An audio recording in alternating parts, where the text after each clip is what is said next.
is a presentation of Fox Sports. We are Baltimore.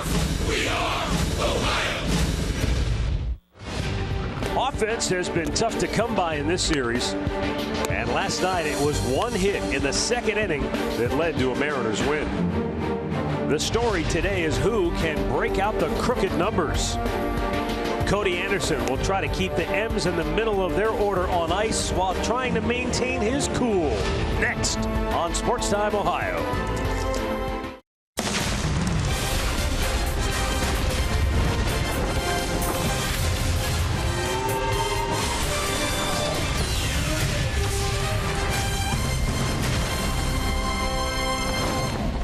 Steel gray skies in downtown Cleveland. A light rain has been falling, but we're going to start on time as the Indians and the Mariners put the wraps on a 3-game series here at Progressive Field. Hi again, everyone. Matt Underwood alongside Rick Manning. Coming into last night, the Mariners had lost 14 of their last 15 games when held to 3 hits or less, but they channeled their inner Lloyd Christmas and said, so you're telling me there's a chance? Well, they won their second one-run ball game last night, and it came on one base hit early in the ball game. Aoki hits a ball down the right field line. It goes as a triple. It drives in both runs for Seattle on that game. And I'll tell you what, not much clutch hitting going on in this series. You can see the Mariners scored 4 runs, same as the Indians. They have 9 hits, but 1 for 16 with runners in scoring position. The Indians, on the other hand, they've out-hit them, but only 2 for 15. They scored 4 runs, so, you know, the pitchers have dominated. Speaking of pitchers, Cody Anderson will go for the Tribe this afternoon, victimized by the long ball in his last start against the New York Mets. Well, it's all about location for Cody. When you look at some of the spots he can hit here with his changeup, down and away, excellent location. He can get strikeouts, get him to hit it on the ground. When he makes mistakes, he will give up the long ball, and they hit 3 of them the last time out. So this is his first start against the Seattle Mariners. He's going to be matched up against another right-hander, Nathan Carnes, who's 5-2 on the road in his career, 1-1 against the Indians. Both those starts coming in the 10 days of last year. He won the first one, lost the second one. This guy's a fly ball pitcher. We'll see if the Indians can maybe get a couple up into the mist and hit him out of the ballpark. Well, you talk about a road warrior. In his last 6 road games, Nathan Carnes has given up 7 earned runs total. We all know Francisco Lindor has made a huge impact for the Indians on the field. When we come back, Andre Knott will tell us what Lindor is doing off the field as well. Cleveland Indians baseball is brought to you by W.B. Mason, the official office supplier of the Cleveland Indians. By McDonald's, I'm loving it. And by your local Toyota dealers, visit buyatoyota.com. Toyota, let's go places.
Yeah, we're just about ready for baseball today in downtown Cleveland. We know Francisco Lindor can pick it. We know he can hit it. We know he can throw it. He can do just about everything on the field.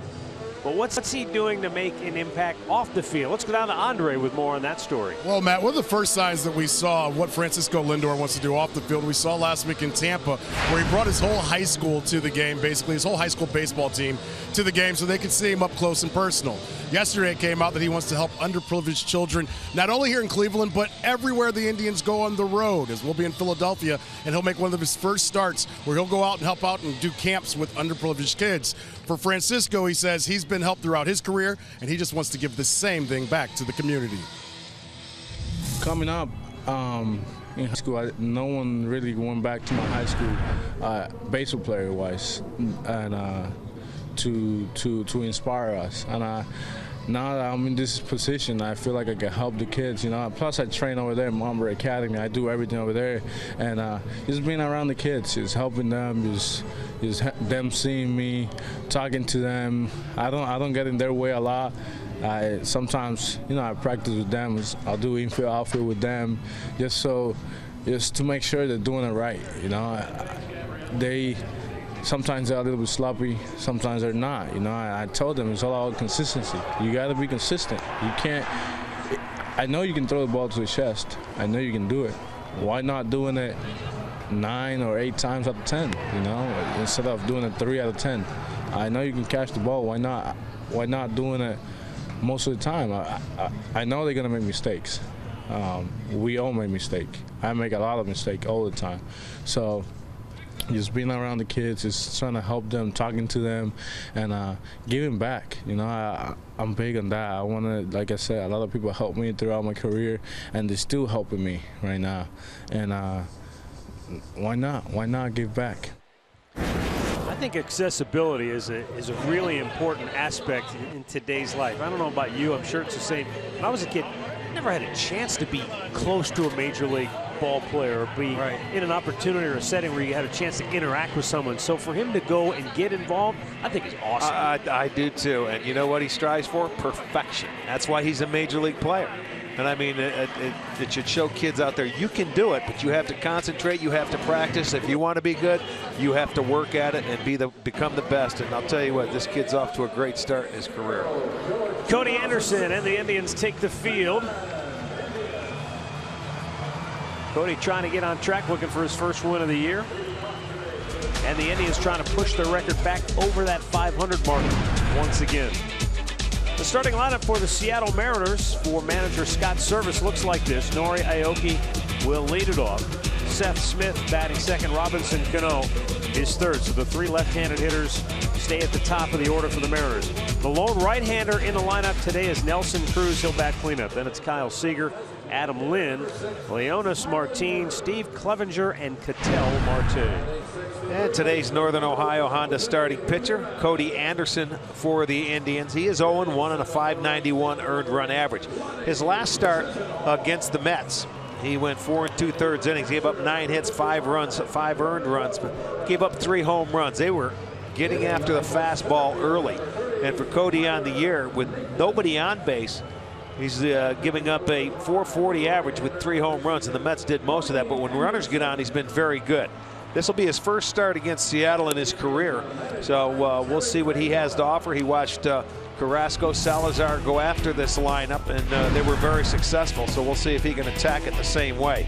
Let's set the defense behind him, brought to you by Jeep.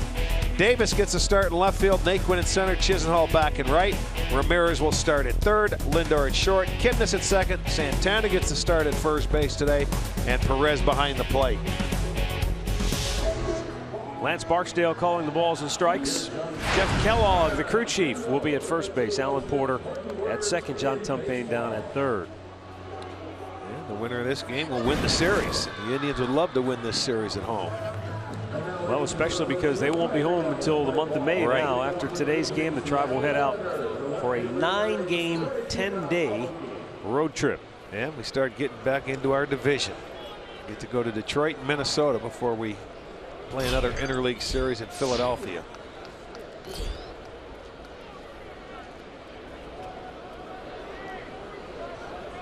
Nori Aoki will lead it off. Aoki 1 out of 8. That one hit. Talked about it enough. It was a big 2-run triple last night. Anderson's first pitch is in the dirt for ball 1. Yeah, the Mariners as a team have 2 triples, and Aoki has both of them.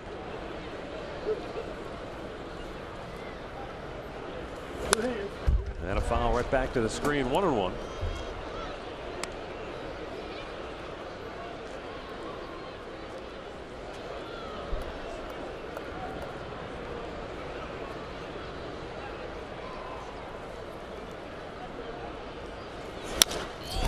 Chopper towards second. Big hop for Jason Kipnis, and he'll flip it over, 1 away.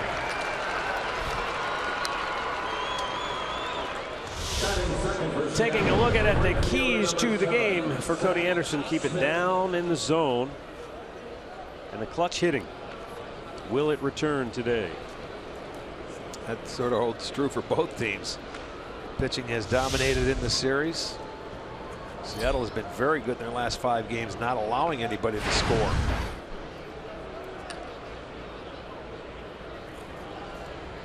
Now Seth Smith. He's gone 1 for 6 in the series.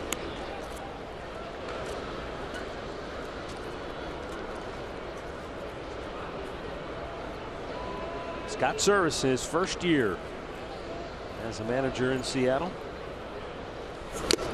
Smith swings through it, and it's 1-1.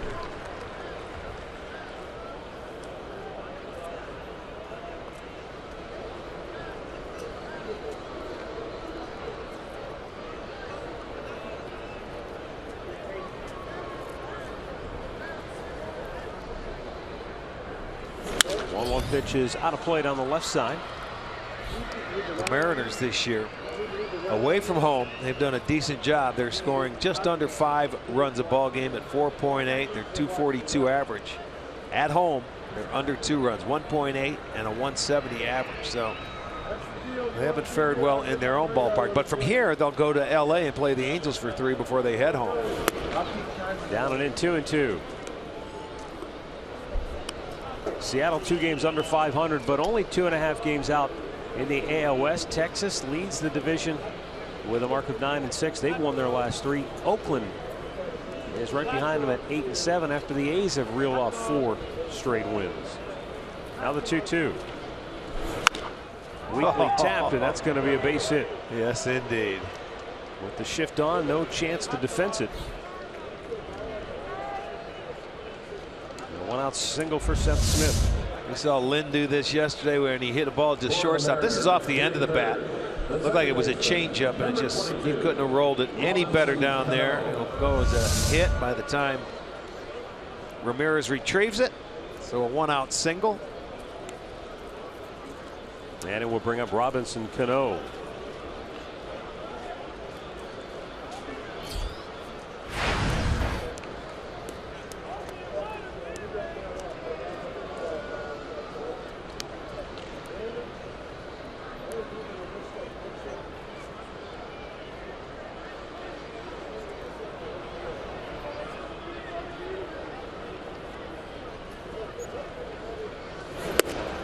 Upstairs, ball 1. Cano off to a great start, especially in the power category, with 5 home runs. In fact, 5 of his first 7 hits were the home runs.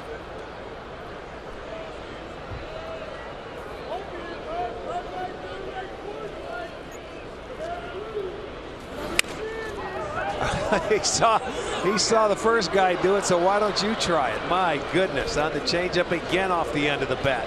Back-to-back infield singles. This one wasn't even hit as hard as Smith's was. And really, there's nothing you can do. Off the end of the bat, you can see where Ramirez was playing. He was going to give it a go to Bareham, but I don't think he would have had a chance to get him at first. Wow. You sure that wasn't a replay? So the Mariners cross up the Indians and beat the shift on back-to-back at bats as Nelson Cruz steps in. Like the Indians, the Mariners have not been able to come up with a clutch hit so far in this series. Seattle just 1 out of 16 with a runner in scoring position.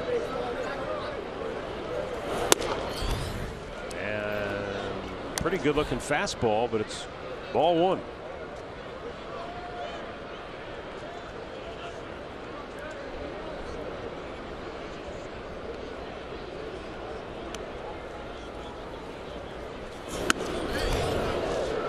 Upstairs 2-0.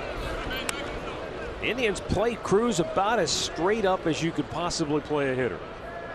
Straight up in the outfield, and with the exception of Santana being off the line at first, the infield pretty honest. Yeah, and where he hits the ball, he can hit it out of any part of the ballpark, so there's really no one way to play him. But right now, Cody Anderson having a tough time locating the fastball. 2 changeups. There's a good one. The 2 changeups he just threw to the 2 left-handers off the end of the bat for infield hits. Check this pitch out on our Nissan pitch tracker right there. Challenged him, 95-mile-an-hour heater, and he swings through it.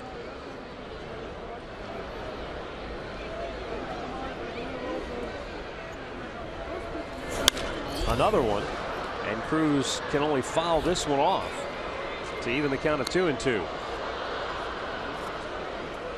So Cody Anderson has plenty of velocity here at the outset. Victim of perhaps some bad luck.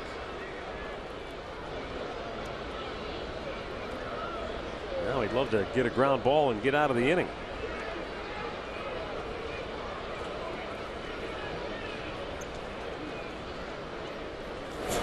Another fastball.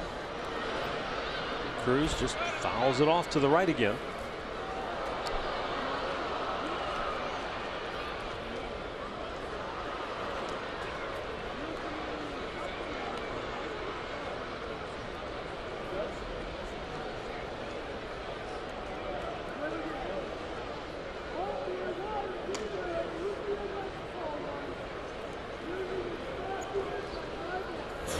Breaking ball, and he struck him out. Maybe just a cut fastball.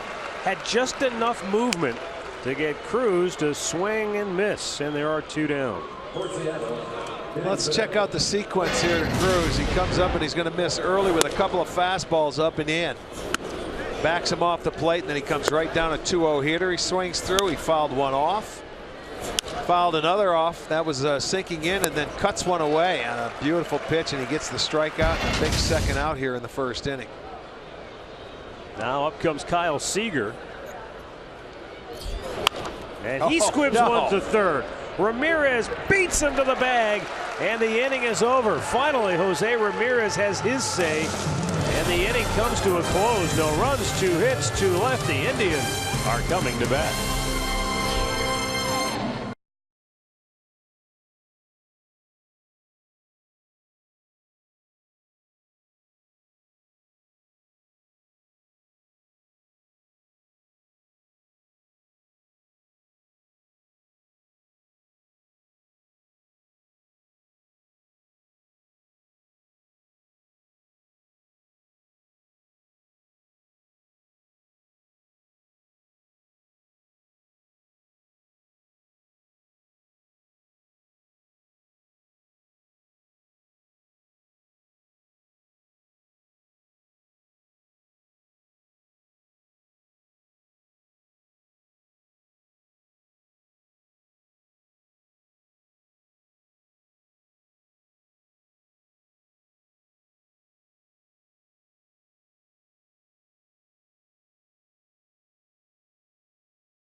Today for the Indians, presented by Progressive. Rajay Davis going to lead it off. Jason Kipnis batting second. Francisco Lindor hits third. Then it's Carlos Santana, Marlon Byrd will DH. He'll bat cleanup. Then Jose Ramirez. Lonnie Chisenhall in right field batting 7th. Roberto Perez gets the start behind the plate. He'll bat 8th. And Tyler Naquin batting 9th. Today's Northern Ohio Hyundai starting pitcher, Nathan Karns, the 28-year-old right-hander, making his 34th career Major League start, his 3rd this year. He has a record of 1-1. He's pitched 10 innings, given up 12 hits and 5 runs, a couple of home runs. He struck out 13. He's walked 5. 1-1 in his career against the Indians. Sort of a fly ball pitcher. He can throw that high fastball. If the Indians can get on a couple of them. Rajai Davis 1 out of 3 in the series with a run batted in. Came on as a pinch runner last night. Got caught in a rundown and was thrown out in the 8th inning. Hit hard. That's extra bases. Down into the left field corner it goes. Davis on his way to second base.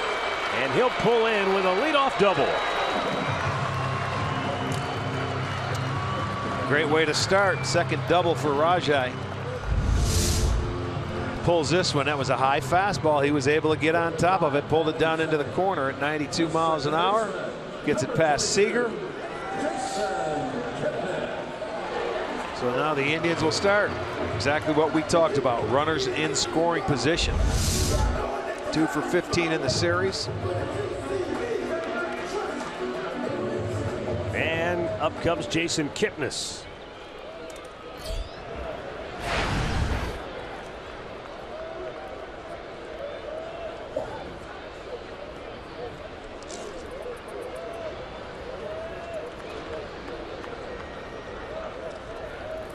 Rajai takes good lead at second base, and Karns concerned immediately. Well, he knows this is the one guy that can take off and run at any time. On the year, he has an ERA in the first inning of a 13.50.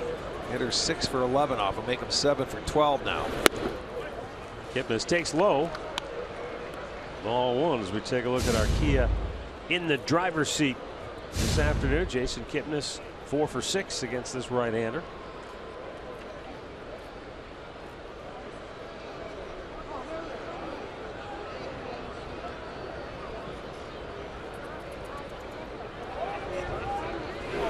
Off-speed pitch is low. 2-0.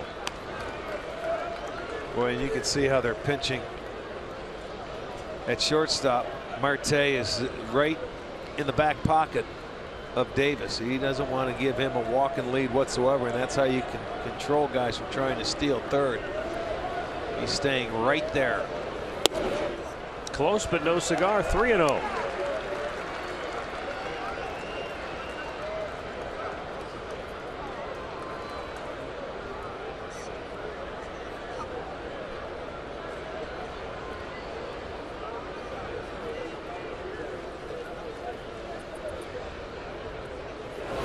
Bullseye with the fastball, and it's 3-1. Karns has walked 5 in his first 10 innings this year.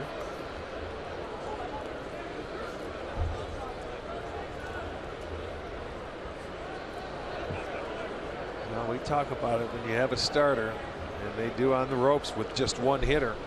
They're going to have opportunities. Get them early.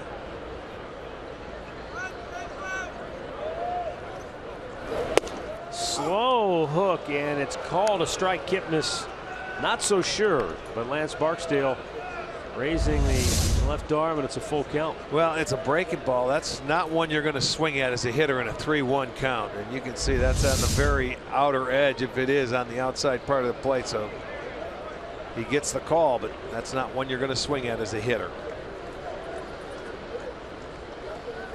The payoff pitch is fouled right back. Came with a heater.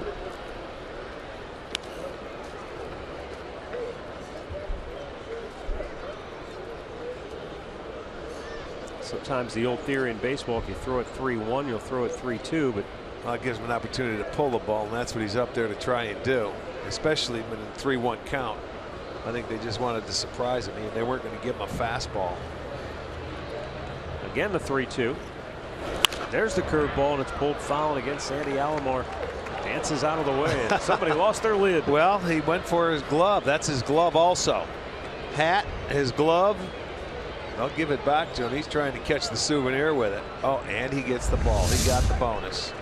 Sandy, get out of the way. Again, he jumps out of the way. And here comes the defensive play. Just hit a little too hard for the sombrero. He just knocked the glove right off his hand. It sure did.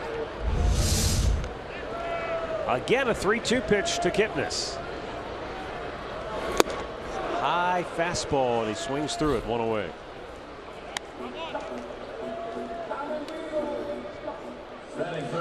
This one might have been out of the strike zone, but he got him to chase. That's where he will get a lot of swings and misses, is Carnes. That's why I say he's a fly ball pitcher. Elevated the fastball, little out of the strike zone. He gets Kipnis to swing and miss. Out number 1. Oh, that's nice. He got a bonus, and he goes back and gives it to a young man. Good job. Well, Francisco Lindor steps in. He's 4 for 7 in the series. Trying to give the Indians an early lead.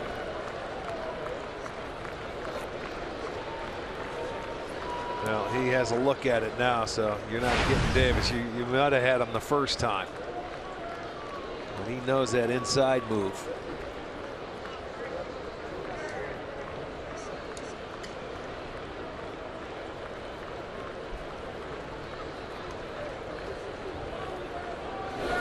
And Lindor with a liner to right, but right at Smith. 2 down. Let's check out that Mariners defense behind Carnes this afternoon. Aoki is in left, Martin in center, Smith over in right. It'll be Seager at third, Marte at short, Cano is at second, Lind at first, Clevenger behind the plate.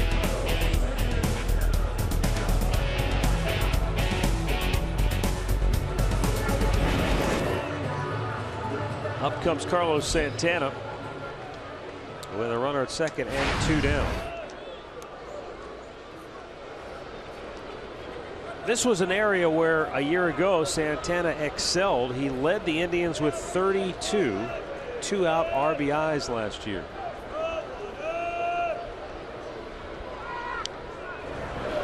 Again, the inside move, but Davis back safely. I like to see him going back to second too, feet first, where they can't drop the knee down there on you.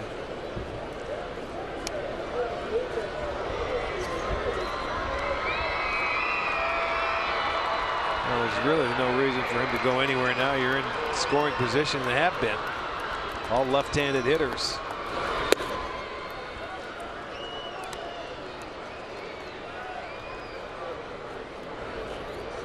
I think he probably knows by just taking an extra step or step and a half, he can maybe get under that pitcher's skin just enough to shake that confidence, or not confidence, but concentration. Santana checks on a fastball for a strike. 1-1.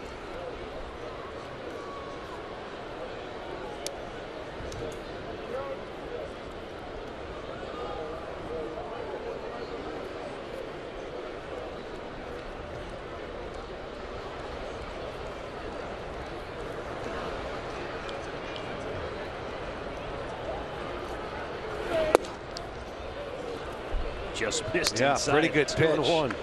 Well, you see Santana do that a lot on fastballs inside, where he sort of jumps back and he's looking away, and that's a strike. That pitch right there, I think, is a strike.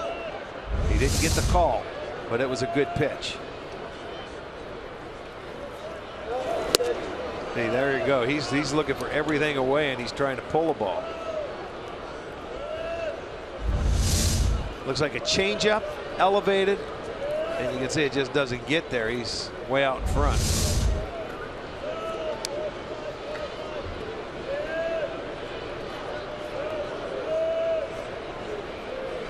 Two balls, 2 strikes, 2 down, a runner at second here in the first. Fouls it off. Santana mentioned it yesterday during the game that he's averaged 80 runs batted in over the last 5 years. But off to a slow start in the clutch. Just 2 out of 13 with a runner in scoring position.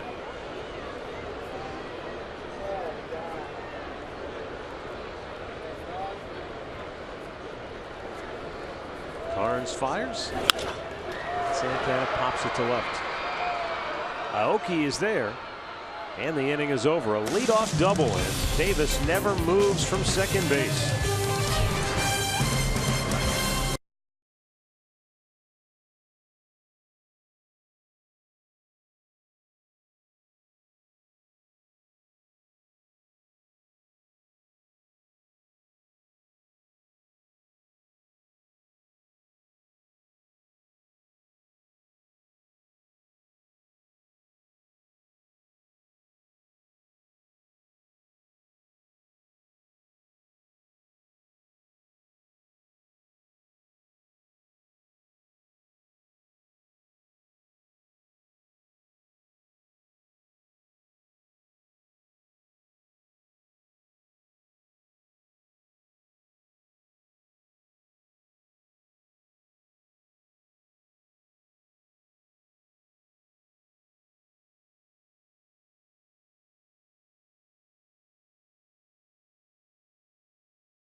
Baseball is live with MLB.com @bat app. You can stay connected all season long with radio broadcasts, video highlights, stats, news, and more. Download MLB.com @bat, the #1 app for live baseball on your smartphone and tablet.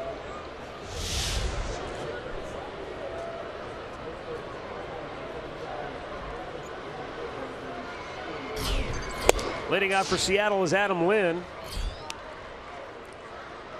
2 for 8 in the series.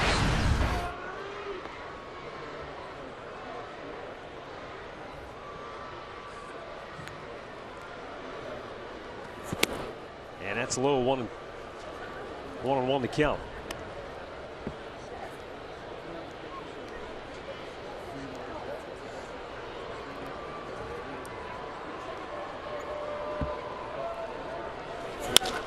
Line to left.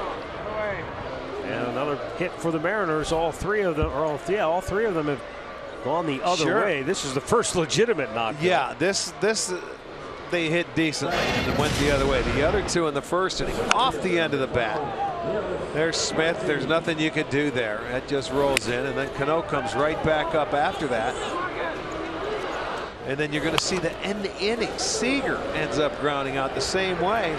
At least Lynn hit the ball hard the other way. It wasn't off the end of the bat. He went that way, and tell you what, he had a base hit going the other way yesterday when they vacated shortstop.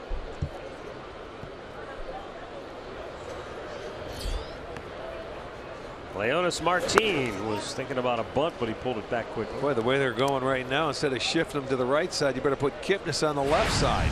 All the left-handers hitting them the other way.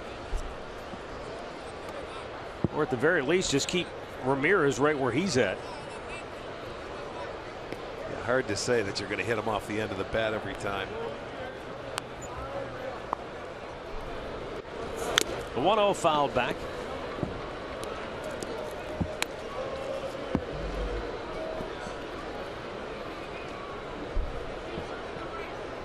Some sprinkles starting to fall here at Progressive Field. We had rain earlier this morning. I wouldn't say it cleared up, but at least it stopped raining. It's supposed to be here like this all day with the chance of 1-1. Nice. That time he pulled the string and swung through it. 1-2.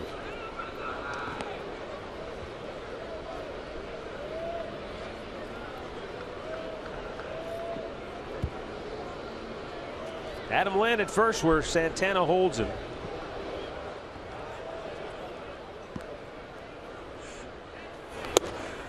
Strike 3 called. Painted the inside corner with it.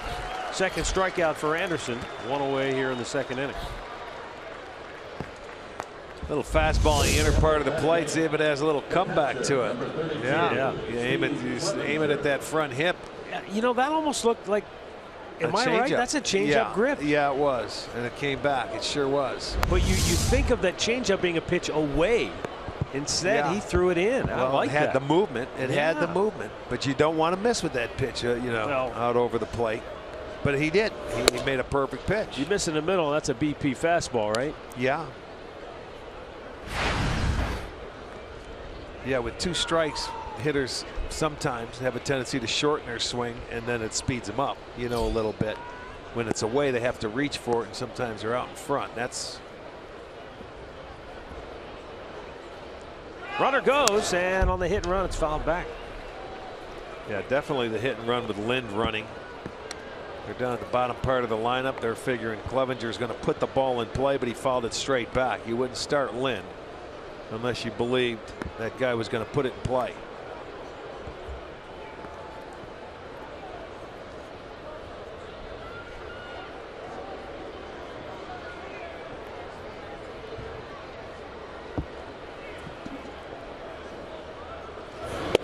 Tried to hold up. Did he go? The appeal. He did hold up. Boy, I thought from here, Rick, it looked like he had gone around, but now the count tips in his favor. Okay. I think he held up. I think he checked it.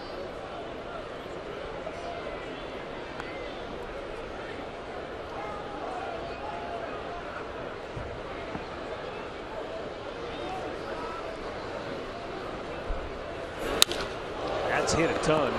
Deep right. Back is Chisenhall, and it's gone. It's the 5th home run given up by Cody Anderson. A 2-run shot, and it gives the Mariners a 2-0 lead. Well, that was the changeup again.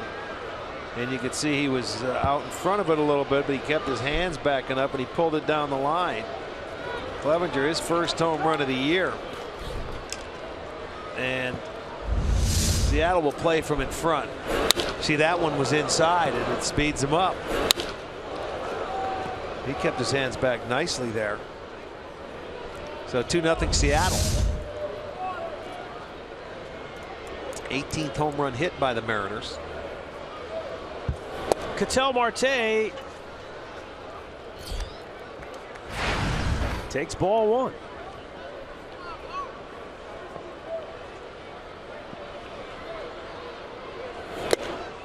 Swings through it, 1-1.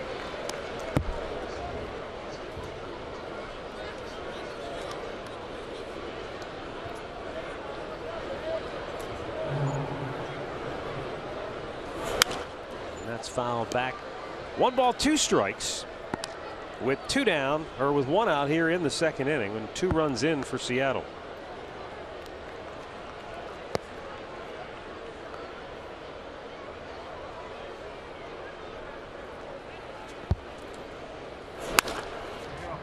Rolled to second. Kipnis flips it over, and there are 2 away.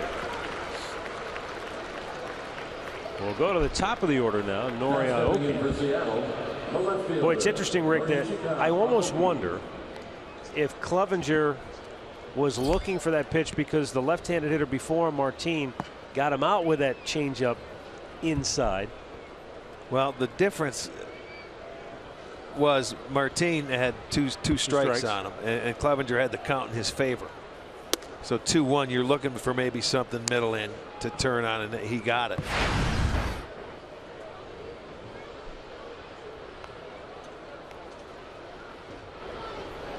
You still have to stay back. You still have to hit it, and he did. But I'm just wondering, and I know what you're saying about the count, but the element of surprise is kind of gone when you see the guy right in front of you. If you're watching his at bat. You sure are.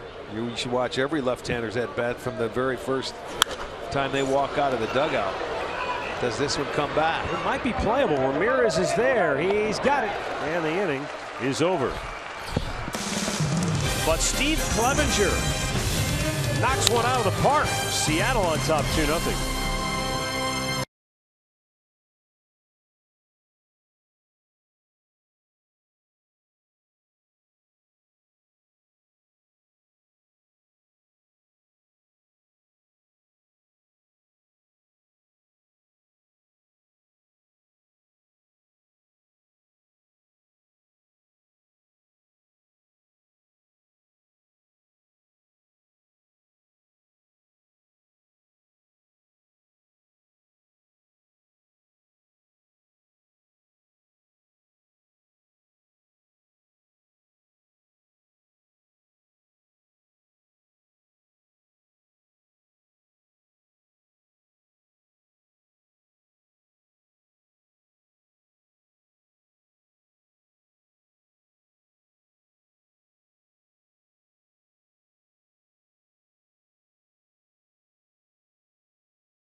Season tickets still available and include 8 different plans. When you buy a prorated 20-game plan, you'll get up to 12 games for free. Visit Indians.com season tickets for more details.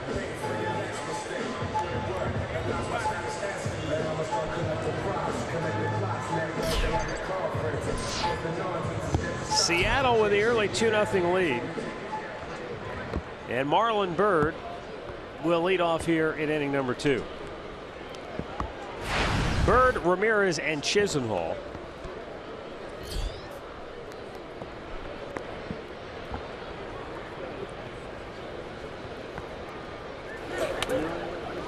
If you missed it earlier on Indians Live before the ball game, Andre Knott was talking about the Indians kind of approach the mentality that the club was trying to look for early in the season to try and get off to a better start this year.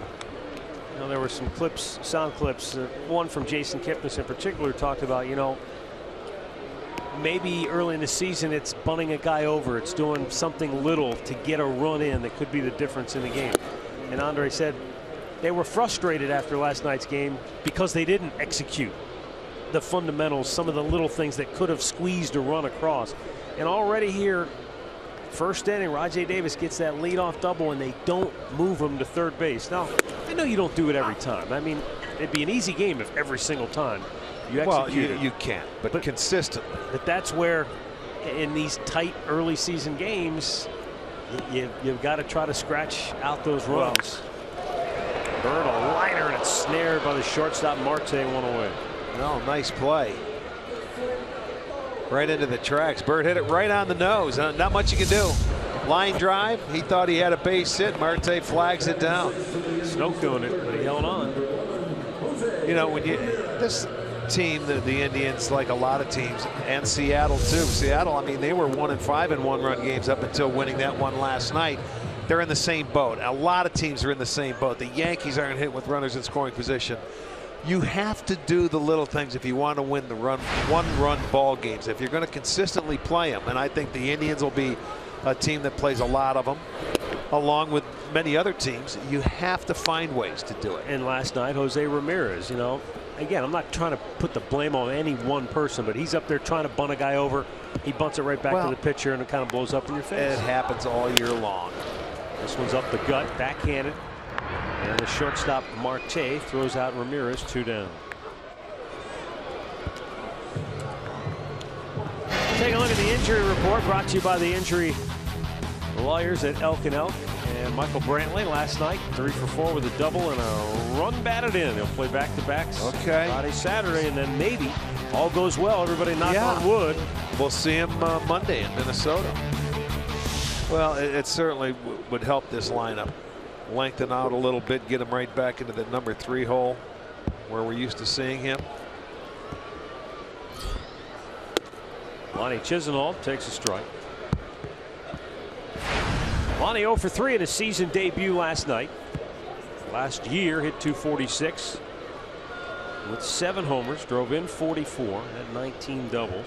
You know, you talk about doing the little things, and you know, to me, hitting with runners in scoring position is a mentality. It's a thought process to get it done, and whatever job you have to do, you have to do it. And like you say, you're not going to do it all the time, but you have to find a way to get it done. Nathan Carnes breezes through the second, and it remains 2-0 Mariners.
Thursday afternoon. To stay tuned later in the game for Miller Time. It's brought to you by Miller Lite.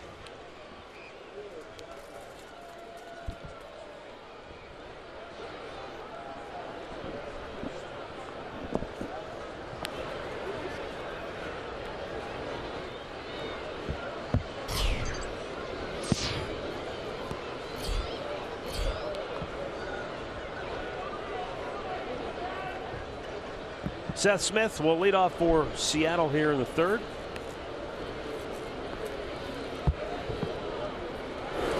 Ouch, right in the foot. Foot is right. Looked like a curveball coming in from Cody Anderson. He couldn't get that front foot out of the way. It caught him right on the front foot. He's got a little protection there for a ball he fouls off, but that might have helped him in that situation. But he will take first base, hit by pitch.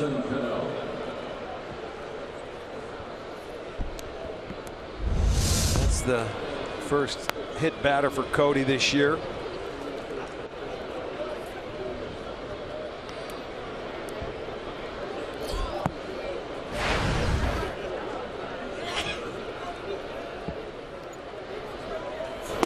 Robinson Cano takes, it's ball one.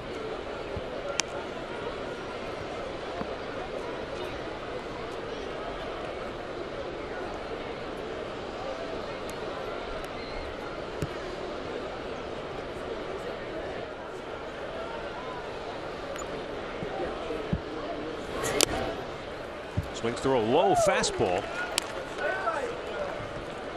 1-1.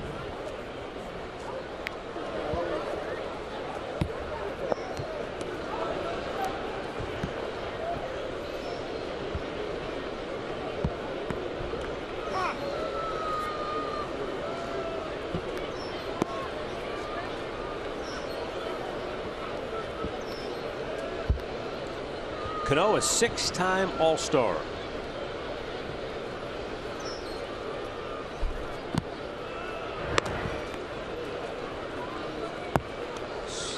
He was 5 consecutive years. He was the All-Star starter at second base.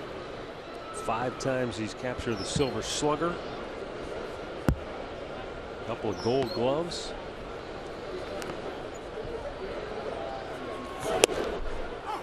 And a strike called. Like you, he was a pretty good basketball player in high school, as well as baseball.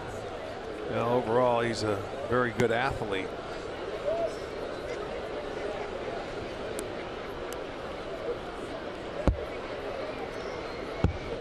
He's always seemed to swing the bat well when he walks into Progressive Field. Even when he was with the Yankees, he would do a lot of damage. To left field, Rajay Davis will make that catch. And back to first goes Seth Smith. Well, let's go back to last inning, and you're going to see the tale of two different same pitches. There's the changeup. He goes in with 2 strikes. He gets a called strikeout. The exact same pitch, and the next hitter on a 2-1 count gets hit out of the ballpark, and Seattle takes the lead. They're in the same spot. One takes it, the other one stays back and hits it. I don't know if the count had anything to do with it. Well, that was my question to you.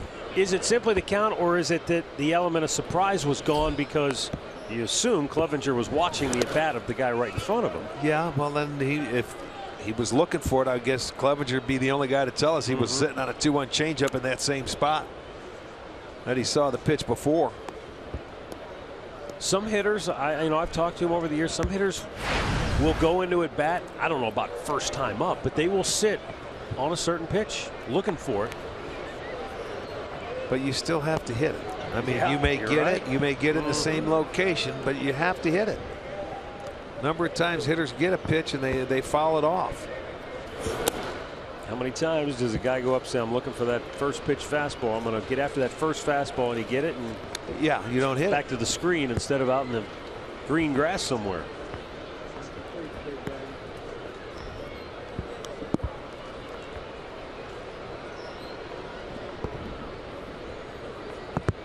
Nelson Cruz down on strikes his first time up.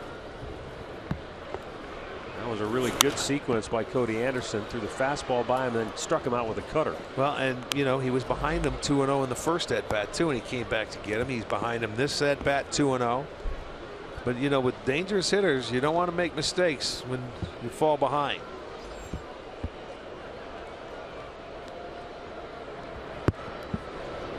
He came back to get him in that first at bat with a nice sequence. We showed it to you. That ball hammered to deep left. Davis back in, can't get it. Play it off the wall. On his way to third goes Smith. The throw to second base, and they got him.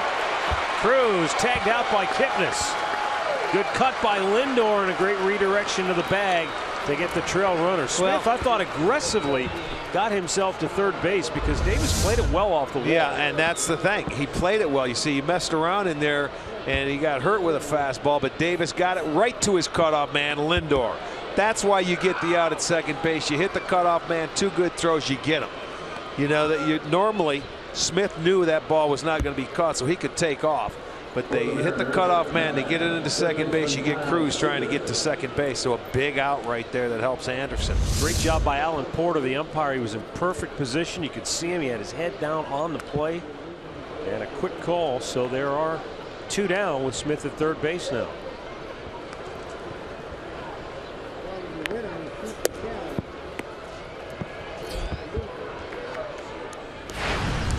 Seattle already with 5 hits.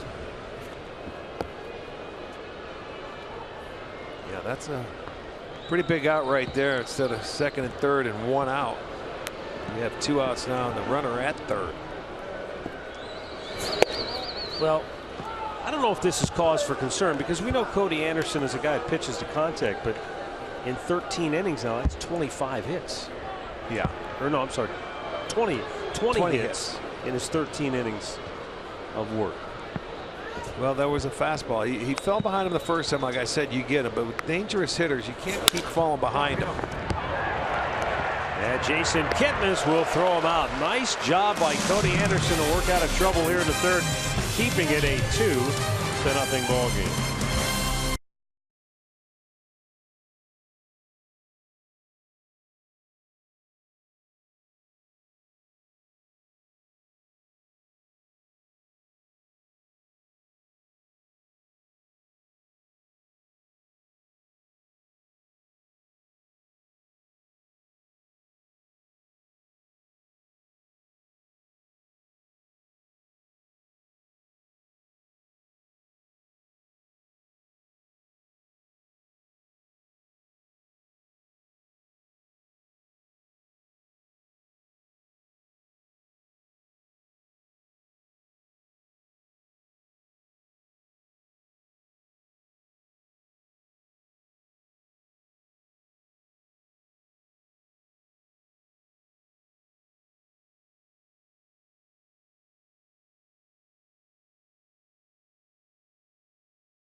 Ohio is back and includes your first drink.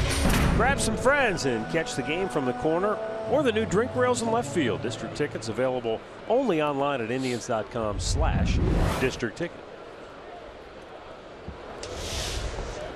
Roberto Perez going to lead off here in the home half of the third. Then it will be Tyler Naquin followed by Rajai Davis.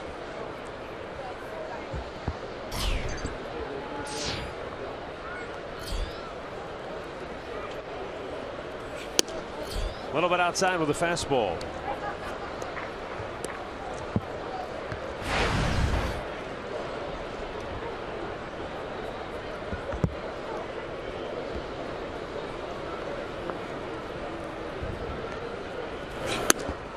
too high. And the count 2-0. Roberto Perez. Not a lot of playing time so far early in the campaign. He's 0 for 4 at the plate. Just his second start. But then again, that's the way it has gone, you know, with weather-wise and with off days. He's not going to get a lot of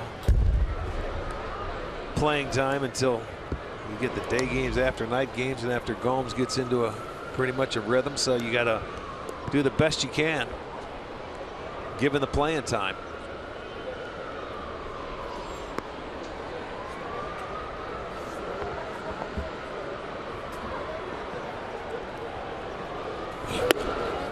Checked on a ball that misses. 3-1. It's one thing you like when you're not getting a lot of playing time. You get the count in your favor where you can at least sit on a pitch and you don't have to protect early.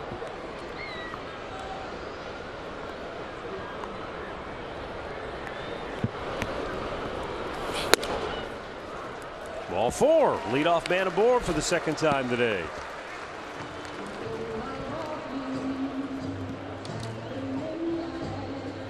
Before Tyler Naquin makes his way to the plate, let's go downstairs to Andre. You know, we talk about the month of April, Matt, and you were talking about the Indians trying to get off to a great start. For Nathan Carnes, it's been interesting. In his first start, Chris Adenetti said he's very fastball dominant. It worked out for him, but they talked about trying to mix other pitches in. Second start was off-speed dominant. He said today we want to try to get him to do both. It's worked for him, but it's just interesting that a younger pitcher like him is trying to find his place. Didn't throw a lot of off-speed his first start, threw a ton of it last start. So far, it's been mixed pretty well in the first couple innings. Well, he throws a lot of high fastballs, and he takes you off of that with a curveball right there. You know, he tries to throw for strike one. He also has the changeup, but he's not overpowering. But a guy that he's going to try and make you put it in play. Quick little meeting here between Ketel Marte, the shortstop, the catcher Clevenger, and Carnes.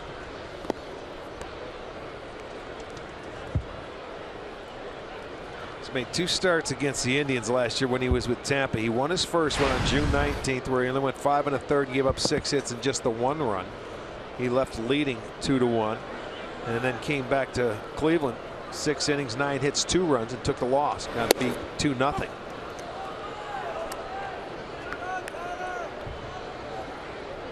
But he was a rookie last year. He led rookies with 26 starts, 147 innings, and 145 strikeouts. Just 2 for 9 first pitch strikes this afternoon. Tyler Naquin gets a breaking ball, bounced it short. Marte to second, 1. Cano turns a double play. Well, he comes right back and gets what he was looking for, the ground ball to an infielder. 6-4-3. Cano turns it well. Marte gets it to him in time. Now stepping in for the drive, left fielder Rajay. Top of the order, and here's Rajay Davis.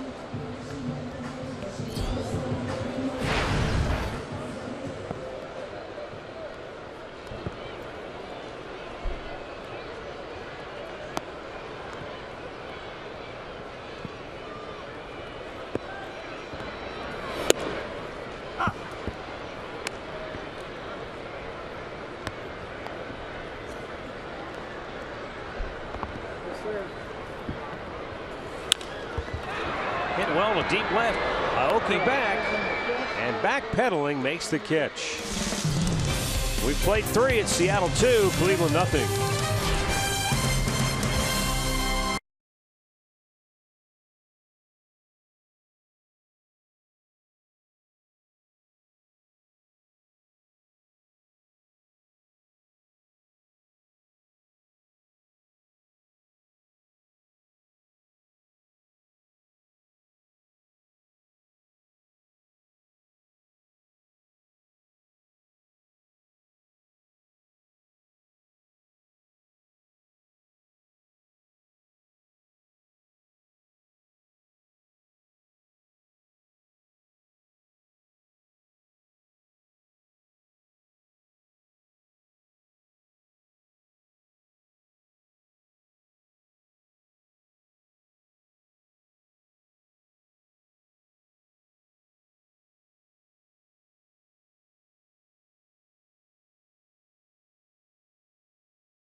fourth inning.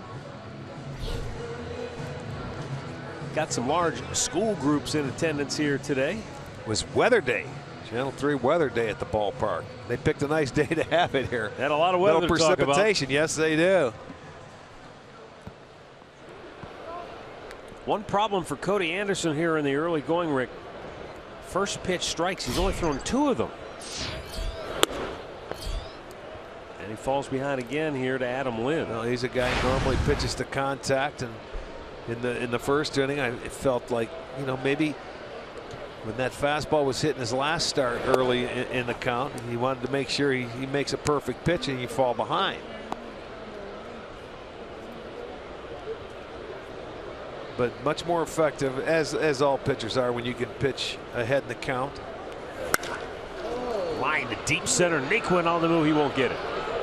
He does cut it off, however, and he'll hold Lind to a long leadoff single.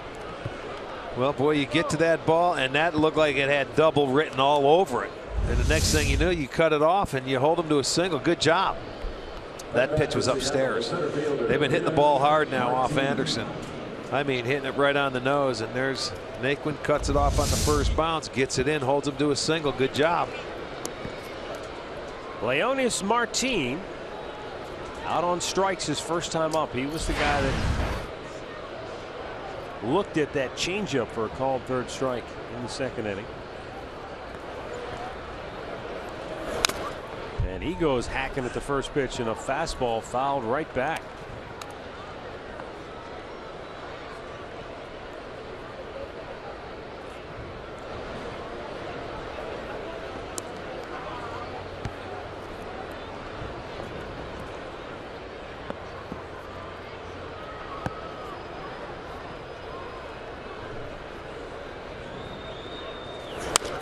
Another foul back on a fastball. It's 0-2.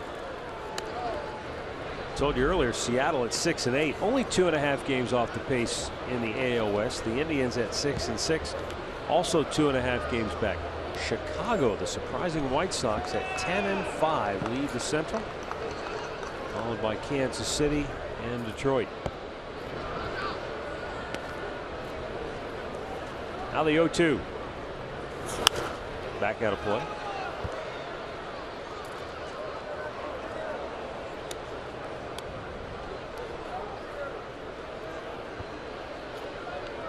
Minnesota bringing up the rear in the AL Central. They lead the majors already with 11 losses. 7 games below 500.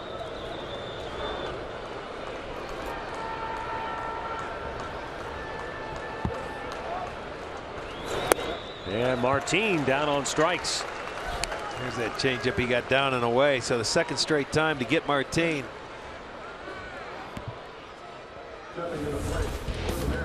Our great clip of the game from last night, Danny Salazar. Hard to argue with what he did. Gave up 2 runs, and it cost him the game. But all in all, 7 innings, 7 strikeouts, 114 pitches.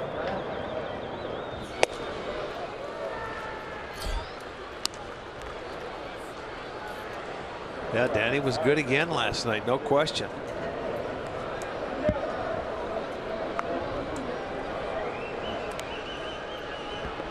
Steve Clevenger knocked the 2-run homer out in the second. Clevenger was 1 for 10 to start the year at the plate before that home run. Well, you can see now the hard stuff going away. He left him a changeup on the inner part of the plate that he was able to turn on. This time jumps ahead of him 0-2 with 2 good fastballs.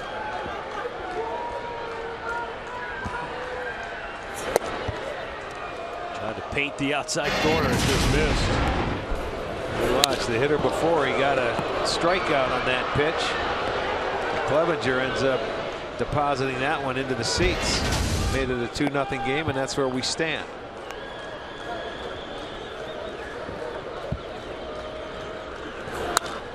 This time the changeup beyond the reach of Kipnis and into right field for a base hit. Did you see how Clevenger was able to keep the hands back? Yeah, that's the difference in getting that base hit. It looked like he was fooled on the pitch, but watch his hands. He was able to keep him back enough to get enough of this ball to get it over the head of Kipnis. He just didn't try to pull it. He kept the bat in the hitting zone long enough to just get enough of it up over the glove of Kipnis. So Lynn goes to second. They have first and second now with 1 out, and that's hit number 7. Not that they've all been hard, but they've hit some balls on the nose that were at some Indians players. Well, Ketel Marte with 2 on 1 out, taking its outside ball 1.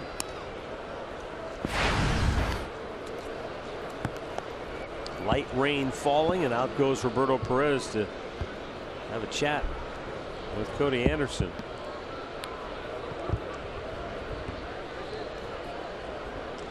Cody's made 59 pitches, and 37 of them have been for strikes.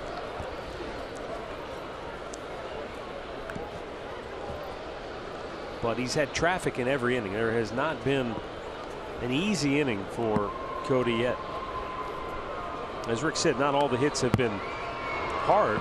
In that first inning, a couple balls hit off the end of the bat for singles. But second inning gave up the 2-run homer. Third inning he let off the inning by hitting the first batter, Seth Smith. Then got an out thanks to a great throw from the outfield. That's right. He was bailed out in that inning by his defense.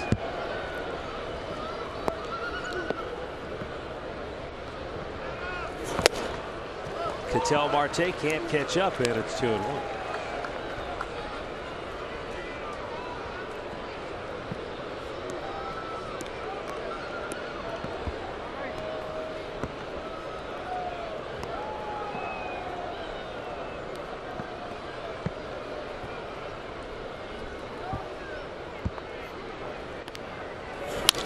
Two-on hit toward first by Santana.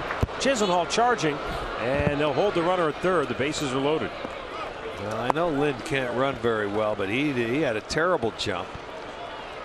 Chisenhall got to the ball and got it in quickly. But boy, you talk about slow. He's very slow.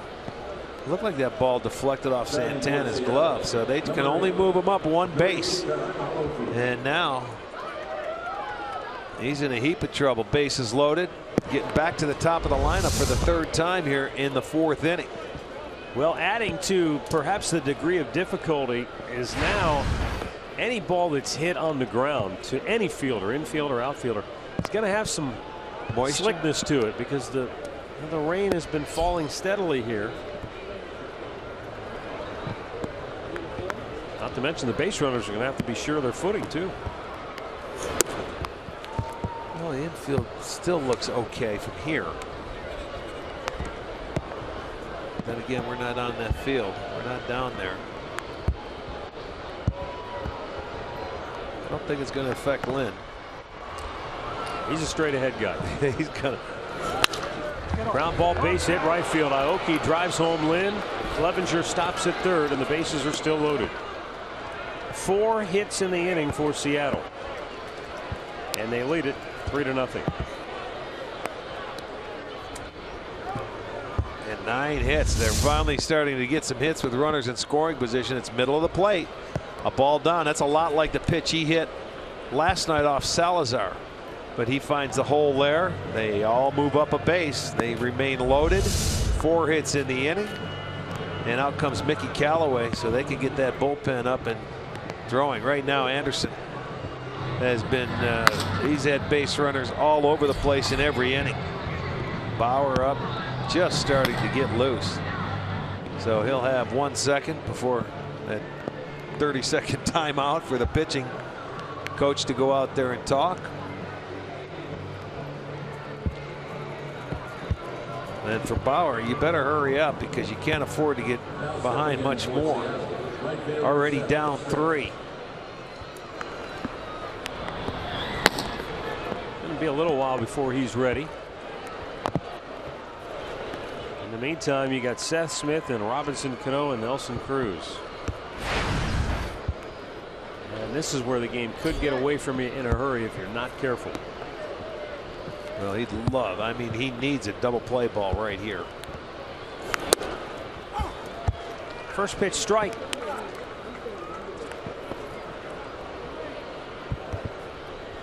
Smith, a base hit in that first inning. Just a little dribbler the other way. Hit by a pitch in the third.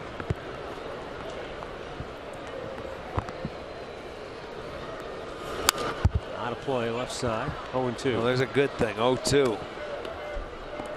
Now you might be able to get him to expand the zone. Take a punch out. Love the ground ball double play, though.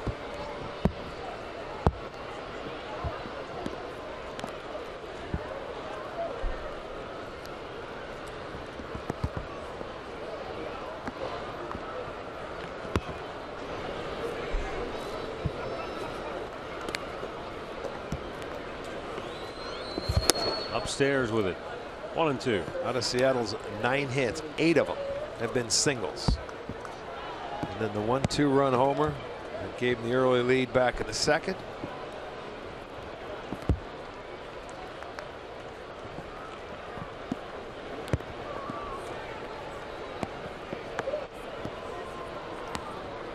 It's going to be like this all day long, too, as far as weather goes. Down low, 2 balls, 2 strikes.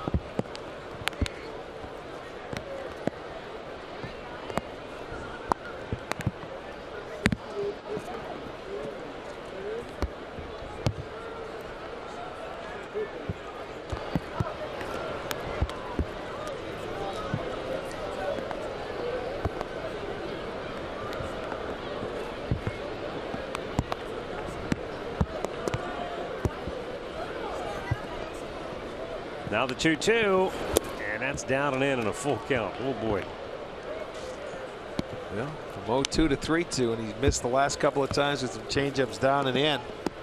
Well, he's going to have to throw a strike here. I mean, they look locked in. They look like they're seeing it very well coming out of Cody Anderson's hand. He's not fooling many guys.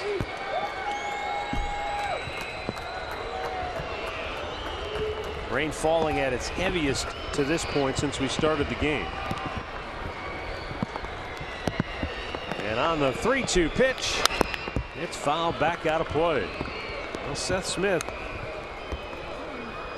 got a chance to really open it up for Seattle.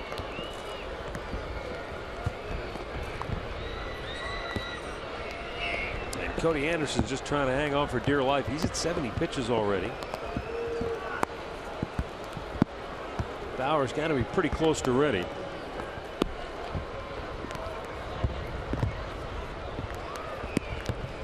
Again, the 3-2.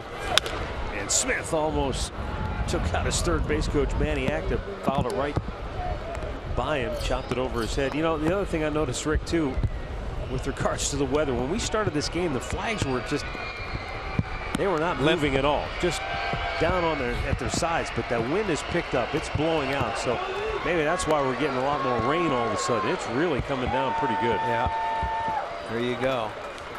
It's a good call. Seth Smith steps out, and out goes Roberto Perez. They can't get on the same page. Smith wants a dry towel from the dugout. Yeah, probably to wipe the bill of his helmet off. Yeah, the helmet, the bat, barrel of the bat, your arms. You can see it's affecting just about everybody out there.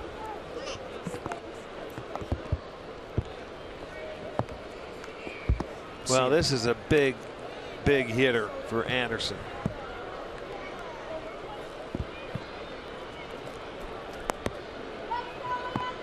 Bauer looks to be ready in the pen. Cody Anderson, long look in, he's ready. Again, the 3-2. Smith in the air, left center. Davis moving over. He'll make the catch. Tagging at third. Clevenger's coming home. Davis's throw gets to the cutoff man, but Clevenger scores easily, and it's a 4-0 Mariners lead with 2 down.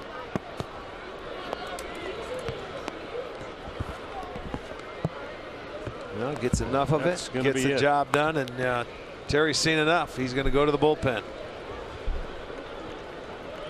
Yeah, he let Bauer get ready, and we are going to see Trevor Bauer. So Anderson with a rough start this afternoon, 3 2/3 innings. He gives up 9 hits, 4 runs, and obviously he'll leave responsible for the 2 aboard.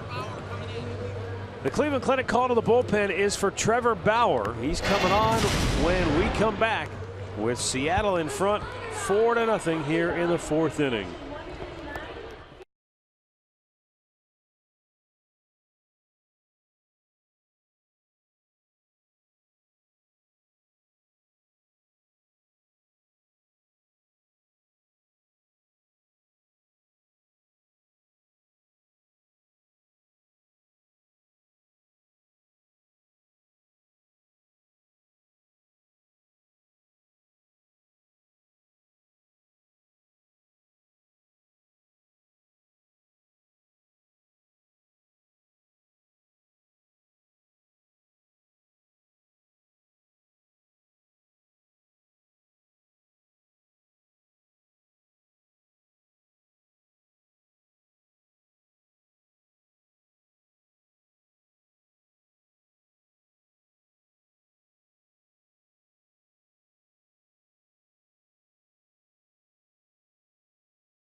.72 pitches here this afternoon, but some of them were in bad spots today.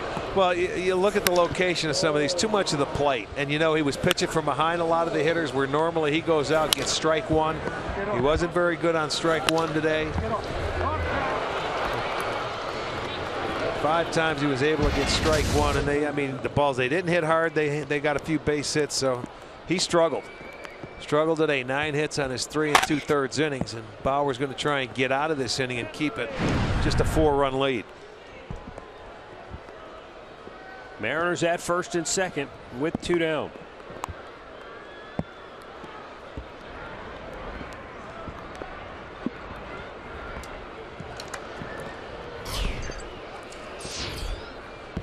And Robinson Cano, the hitter, taking ball 1.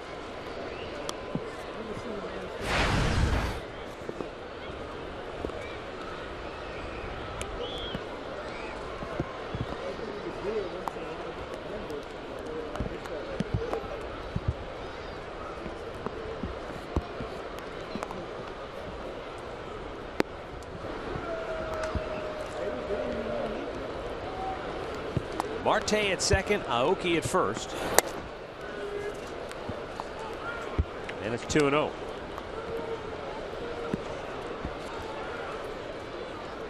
Bauer's done a nice job coming out of the bullpen, but again, this is a new role for him that he's trying to get used to.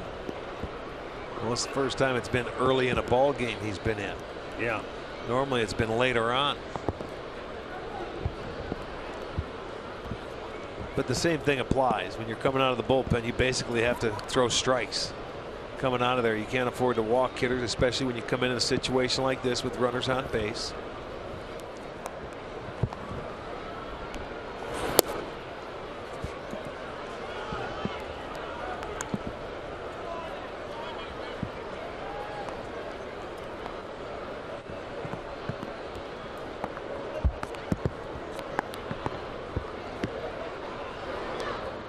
Three balls, no strikes with 2 on and 2 out.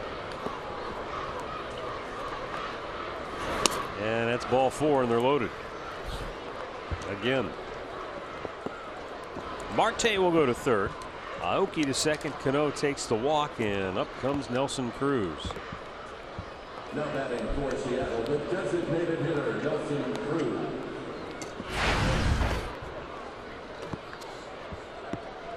Nelson Cruz struck out in the first inning with 2 on and 1 out. Then in the third, he blistered one to deep left. Davis played it well off the wall and then threw him out, trying to stretch it to a double. So he's had a rough day, but here he is up with the bases loaded and 2 out here in the 4th. And Bauer gets ahead with a first pitch strike. 8 career grand slams for Nelson Cruz.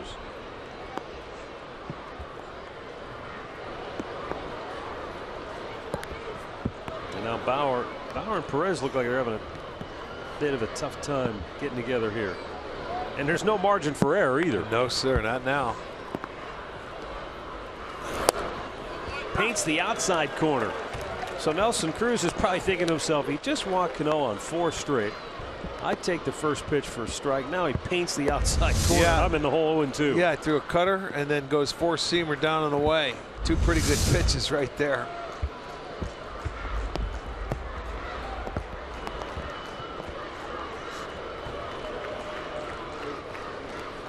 Two-strike pitch. Curveball, but he couldn't get him to bite.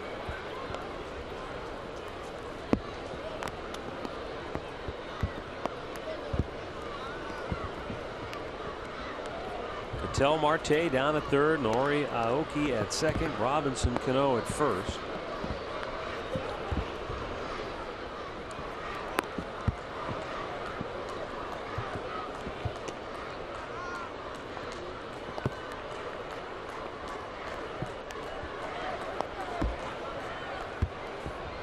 A guy like Bauer has so many different pitches, it takes a while for Perez to go through them all. Well, Bauer wants to throw something after that last pitch to set up that he feels he has him set up for. And obviously, he and Perez aren't on the same page. Because, you know, he can miss with this one and still come back with another one. Wanted to throw something away to possibly set up this pitch. He's got his own thought process here. And the count is 2-2 with the bases loaded and 2 down. And Bauer delivers. And Cruz spits on it. Full count.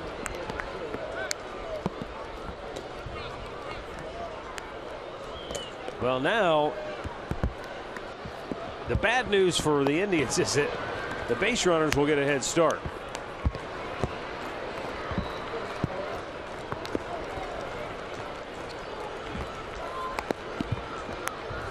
Cano not a burner by any means at first base, but he's savvy enough. He can run the bases well.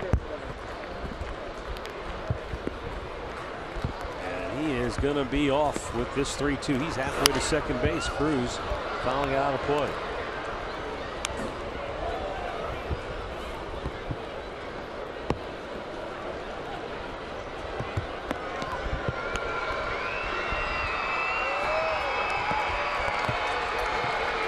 Come back, we'll try it again.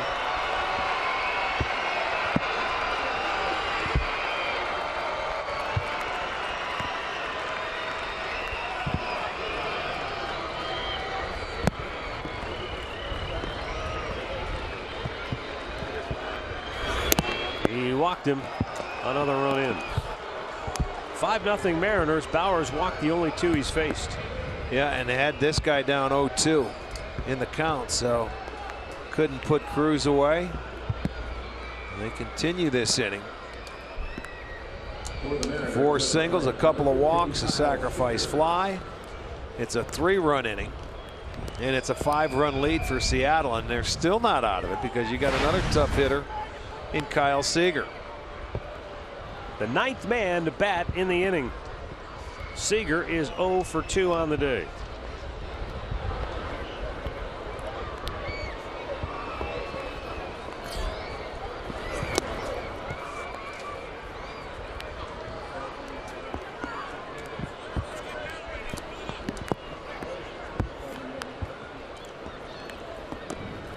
Out comes Mickey Callaway. Well, there's no other help. It's Bauer. He came in with two guys on. They want maybe some drying agent, possibly.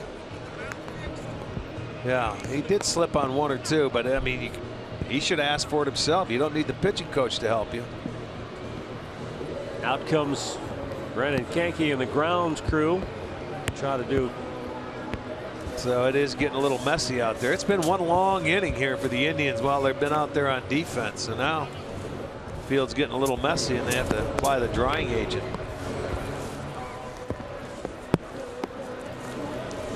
Well, while they tend to the mound, let's take a look at our stat of the game brought to you by Buick. Courtesy of Chris Archer last night at Boston. He went 4 1/3, allowing 6 runs on 8 hits.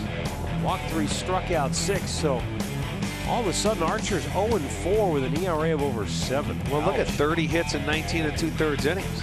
Sure, the strikeouts might be there, but he's given up 6 home runs. We saw him, and a lot of his pitches are being elevated in the strike zone as well. So he's off to a very rough start. This has been one long inning, 25 minutes to this point. 37 pitches thrown by Indians pitching. And this is the 9th man coming to the plate for Seattle.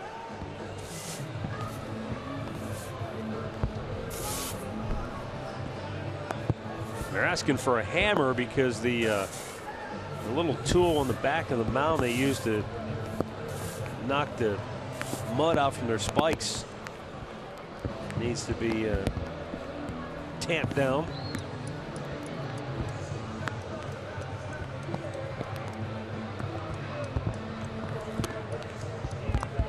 In the meantime, Kyle Seager will be coming up with the bases loaded and 2 outs. And Seattle has already scored 3 in the 4th.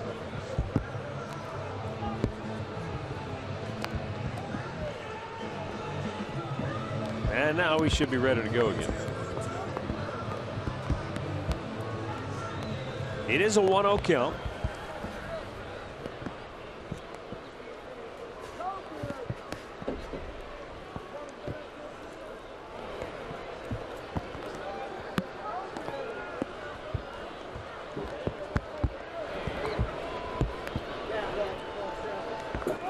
Kyle Seager takes it inside. Seager homered in the series opener.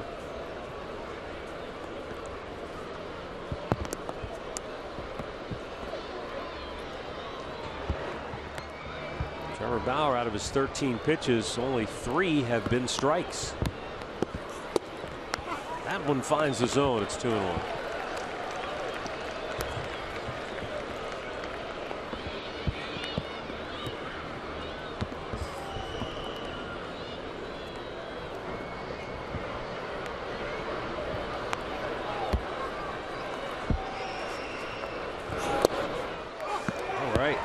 Back. Oh, he's back into the count.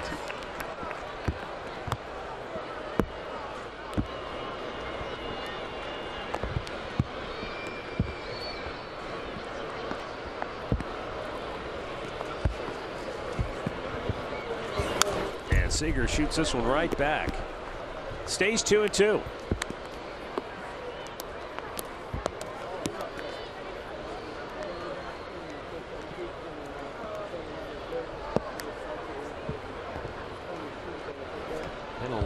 Inning.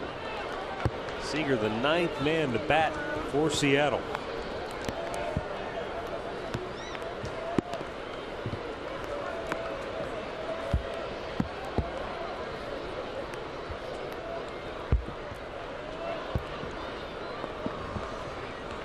And time called once again.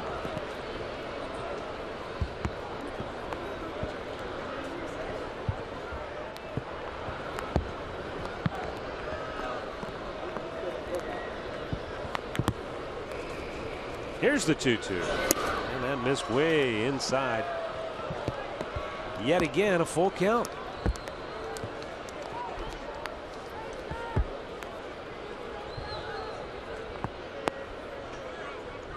So he walked Cano on 4 straight.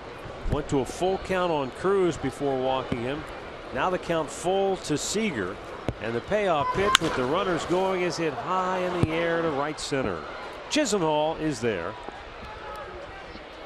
and makes the catch to end the inning. Mariners get 3 and now lead it 5-0.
Baseball is brought to you by Levin Furniture. For the best deals on furniture and mattresses, shop Levin's. And by T-Mobile. Get major league coverage.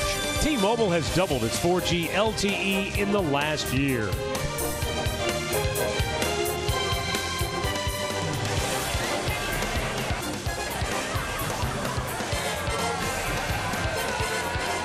Well, the Indians need to get the offense going now. They're trailing at 5-zip. They've been out hit 9-1. And as we head to the home half of the fourth, it'll be Kipnis, Lindor, and Santana duo.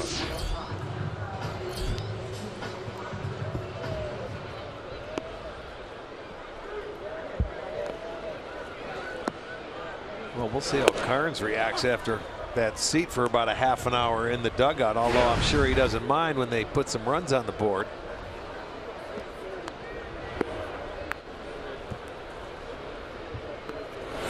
Upstairs.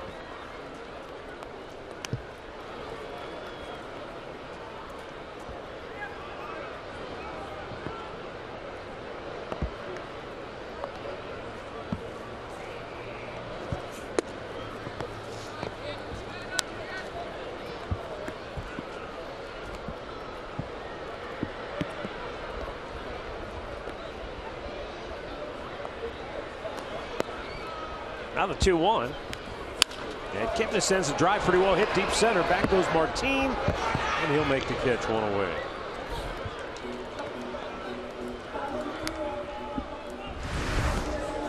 April in the OH continues tomorrow night in Detroit against the Tigers. Indians live with Alan Jensen. Kicks it off at 6:30. We'll have the first pitch at 7 right here on Sports Time Ohio. April in the OHIO presented by Meyer.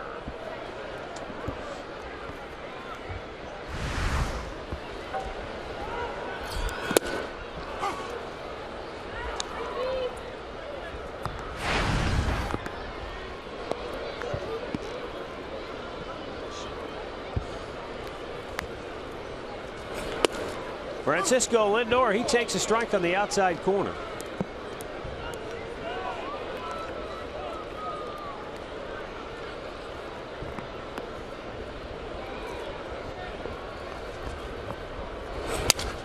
Smash the bat.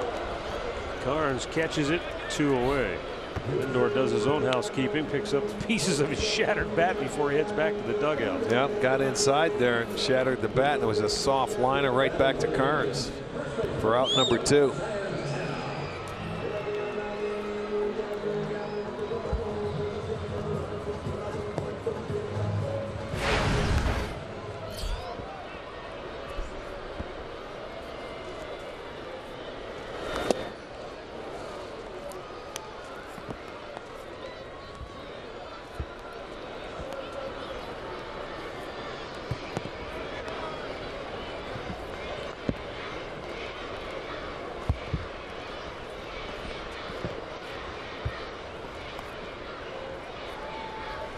Now the 0-1. Santana pops it to shallow center. And charging in, Martin can't get there. And a fall for a bloop single. A couple of bats have been broken by Carnes here in the 4th inning. And the Indians have a 2-out base runner. Yeah, he just takes the big swing and dumps it into short center field. Cano couldn't get there, nor could Martin, so it'll fall as a 2-out single. Only the second hit for the Indians. They had a leadoff double by Davis back in the 1st inning, and they could not advance him or move him. And now this 2-out single by Santana.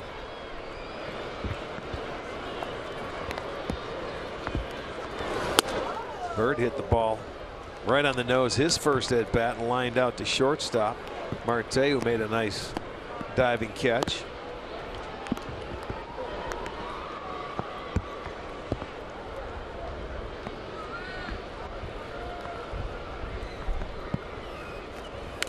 And foul right back by Bird.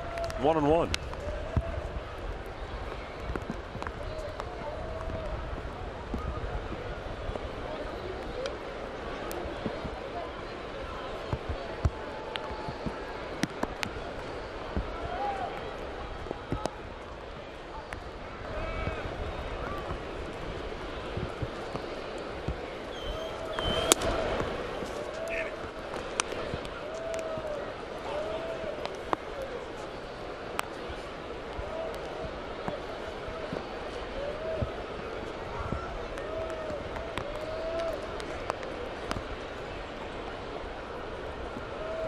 Light rain still falling. Now the 2-1 to Marlon Bird.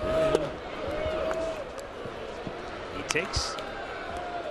And now the count heavily in his favor at 3-1 as the Indians try to mount some kind of a comeback here today. Well, they need a bolt of energy is what they need. They need somebody to hit one out of here and just wake them up. Upstairs, it's ball 4. So 2 on with 2 out, and Jose Ramirez coming up. Clevenger, the catcher, out for a quick chat with Carnes, trying to get him back on track. Jose Ramirez, a ground out, his only time up.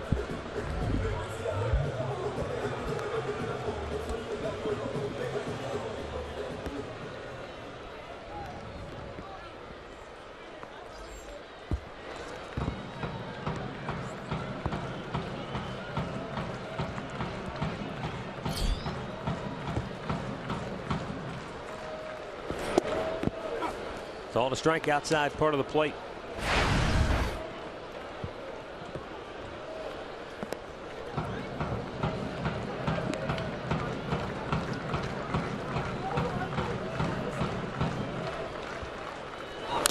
And Ramirez fouls it back. He's in the hole 0-2. Well, after that walk to Bird, right back to an 0-2 count. Got to go back to that first inning with nobody out when they had the opportunity with a runner in scoring position. It's been a tough series for Indians hitters in that regard.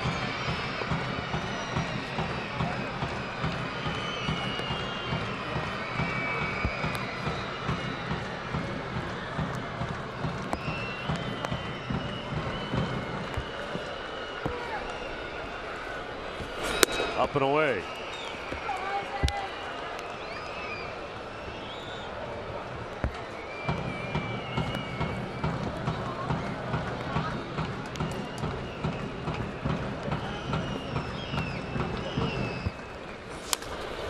Pulls it on the ground to the first baseman, Lynn, and inning is over. No runs ahead, 2 left. We played 4. Seattle on top 5-0.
With Adam Lynn leading off for the second inning in a row.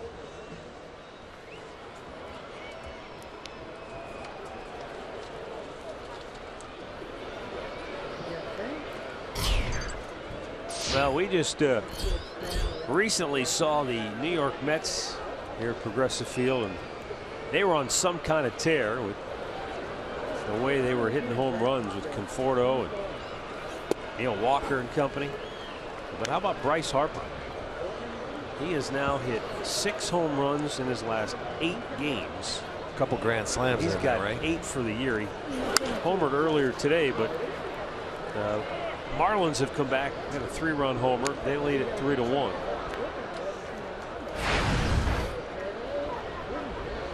Off to a pretty good start. I mean, 8 home runs. We still got a week to go in the month.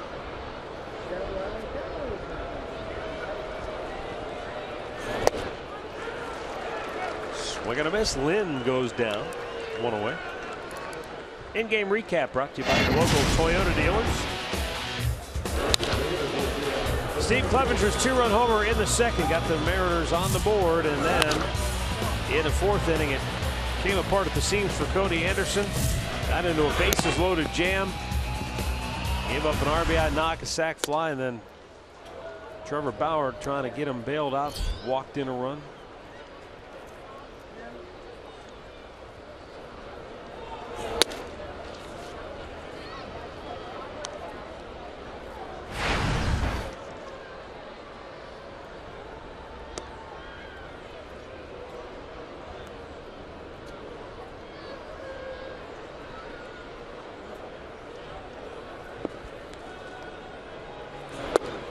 Ken Griffey Jr. will go into the Hall of Fame this summer, and he'll go in as a Seattle Mariner. It's interesting when you look at Ken Griffey in his career. Back in 1993, he hit home runs in 8 consecutive games. Yeah. Yeah, I remember that. And that tied for the all-time lead. Is it Dale Long, maybe? I think so. The catcher, Steve Clevenger.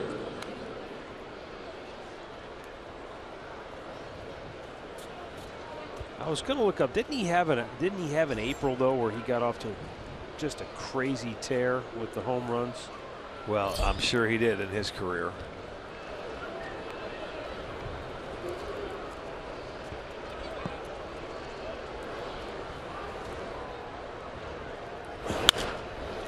Fouled back.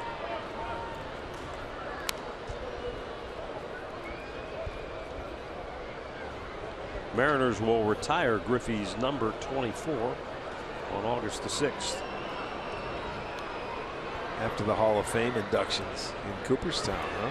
Yeah. We hit Seattle in June. 4-game series. We will play the Mariners this year. 6, 7, 8, 9. Swing and a miss. It's 0-2.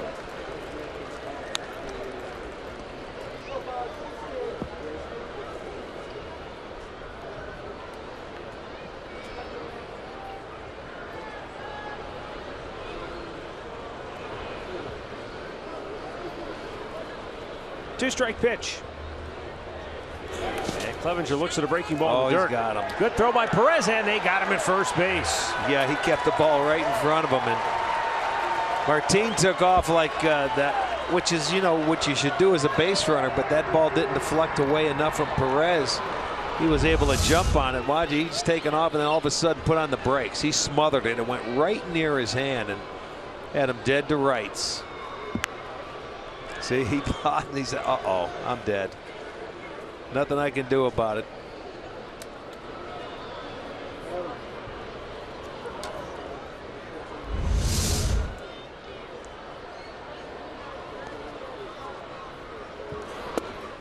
Starts him off with a curve. He gets him with a curveball to end the inning. Well, that was a nice hook by Trevor Bauer.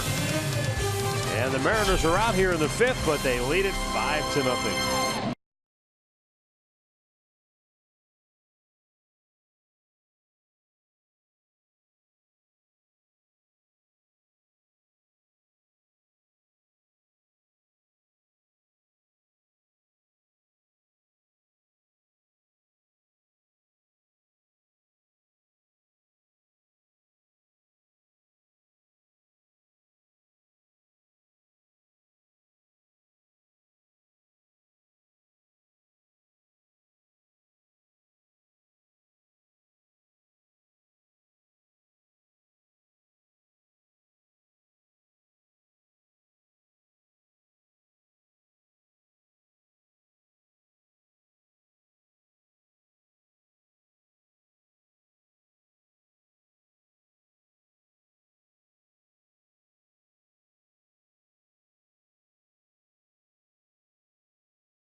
TV. You can stream them on your mobile device. Just go to the App Store, download the free Fox Sports Go app, log in, stream the Indians wherever you go.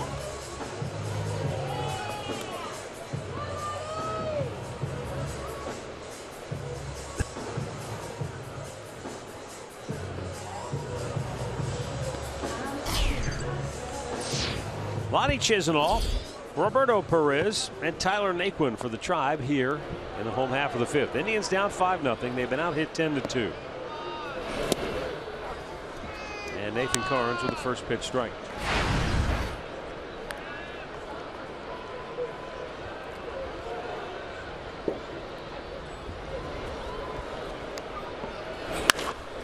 Rifle foul. Oh, that was so close. Yeah, it started out fair, and then all of a sudden in the last minute, it looks like it, after 45 feet, it hits in fair territory. Here you can see the ball just foul. Not by much.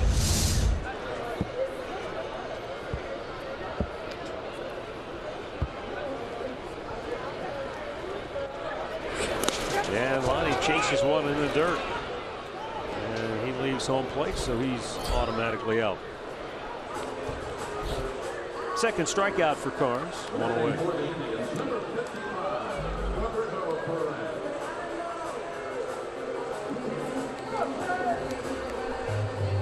Roberto Perez walked his only time up.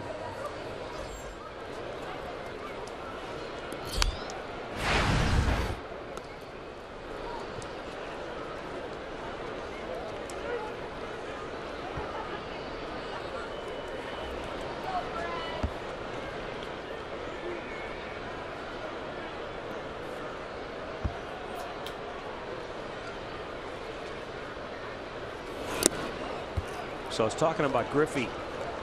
It was 1997. And he set the record for the most home runs in the month of April when he hit 13. Wow. The last three came in one game at Toronto. He had 2 off Roger Clemens and 1 off Mike Tindall. No kidding. For a 3-homer game. 13 homer month of April. It's off to a really good start. How many did he hit that year? More on that in a moment. The record leading up to that year was 11. Barry Bonds, Gary Sheffield, Brady Anderson, Willie Stargell, Greg Nettles, and Mike Schmidt had all hit 11 home runs in a month. And then Griffey broke the mark with his 13 homers. The major league record for home runs in any one month is 18 by Detroit's Rudy York in August of 1937. Now that's not a name I'm really familiar with at all. Well, but I went and quickly looked it up. In 1937, after hitting 18 home runs in the month of August, York finished 5th in the home run race that year with 35. DiMaggio led the league with 46 home runs in.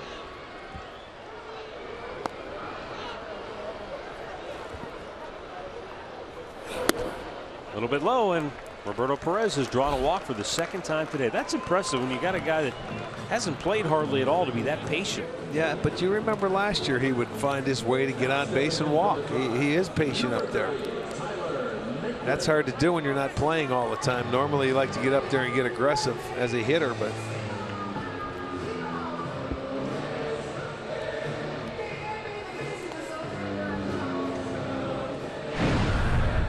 our player profile brought to you by Levin Furniture. Tyler Naquin, the 15th overall pick 4 years ago. Good career at A&M. And a monster spring training to make the club.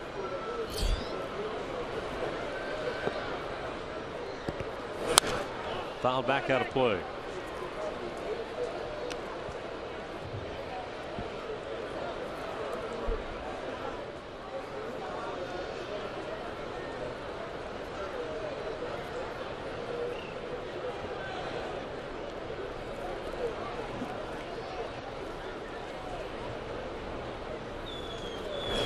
A little bit low.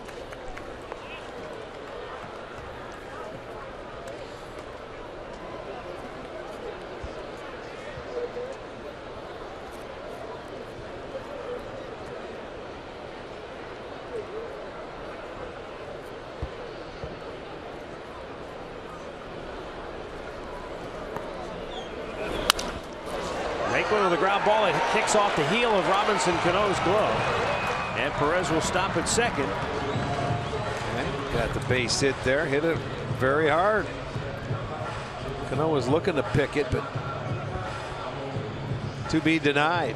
So the third hit now for the Indians. Naquin gets a 1-out single off the glove. It'll send Perez to second base. Back up to the top of the lineup now for the third time here in the fifth, and the Indians have to get something going.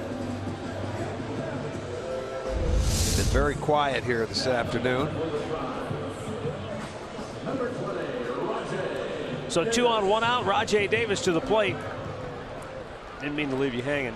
In 1997, Griffey finished second with 56 home runs. That was his 56 homer season. Okay, the 13th month of April. McGuire, I think that was the year he was traded. He had 58 combined home runs to lead the majors.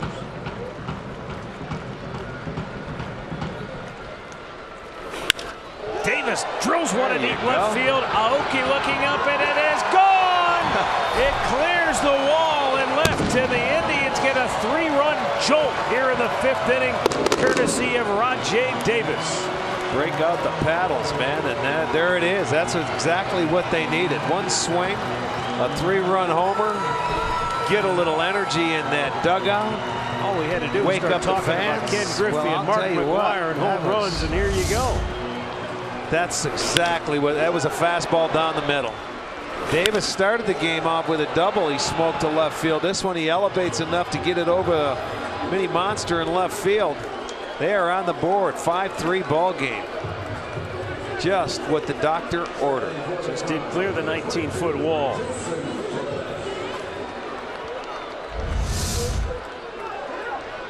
Signs of life now, as the Indians are right back in it. Jason Kipnis takes a strike.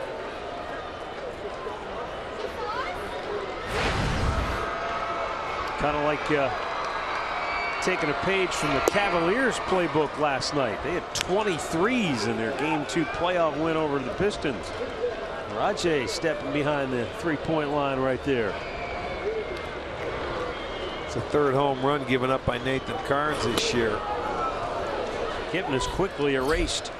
2 down, 3rd strikeout for Carnes.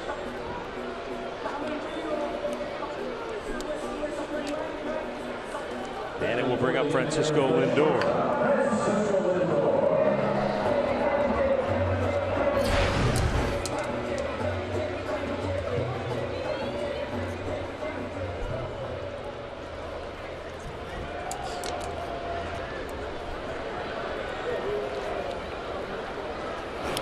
In the dirt.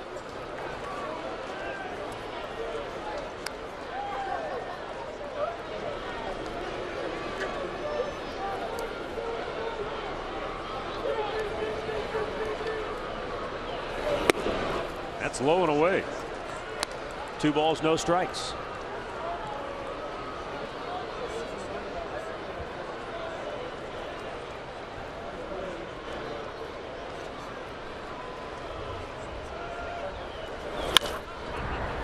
Bounces that one by. Sandy Alomar foul.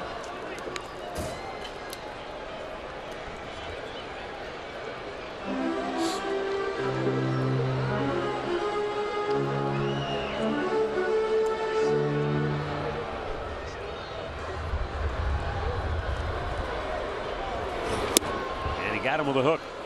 Now he evens the count at 2-2. It's been a pretty good pitch to take him off the hitters off the high fastball today, is that curveball from Carnes. Lindor just did get a piece there to stay alive.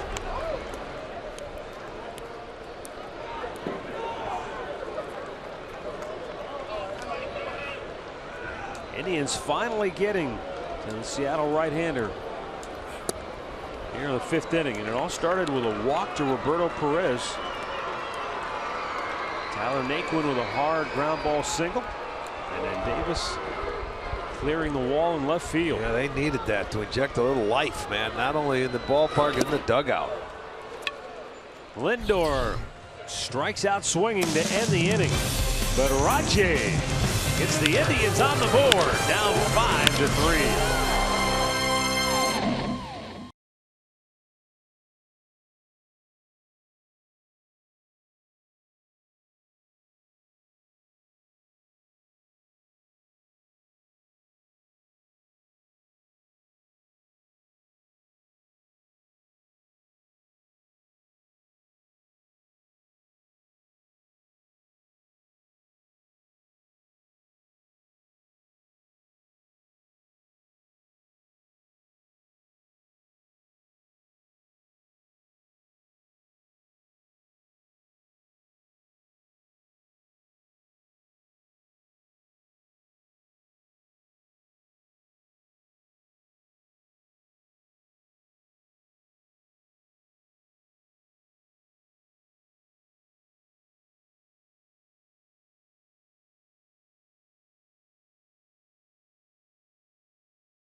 2016 season tickets still available and include 8 different plans. When you buy a prorated 20-game plan, you'll get up to 12 games for free.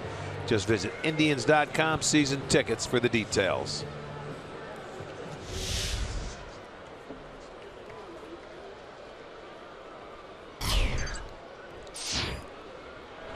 Ketel Marte will lead off for Seattle here in the 6th. He's 1 out of 2, singled and scored in the 4th. And Trevor Bauer misses up high, ball 1. Bauer came on to get the final out of the 4th inning. Struck out a pair in the 5th. This is popped up, and this will get out of play.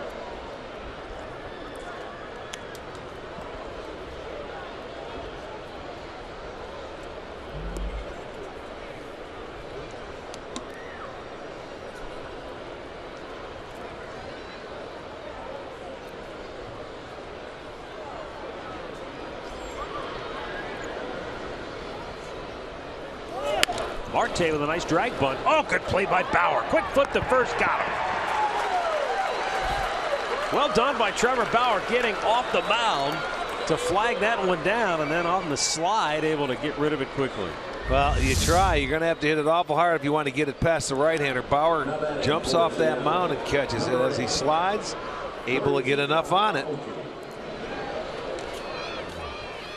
Just, he came awfully close to getting it by him. The drag bunt, hard to do.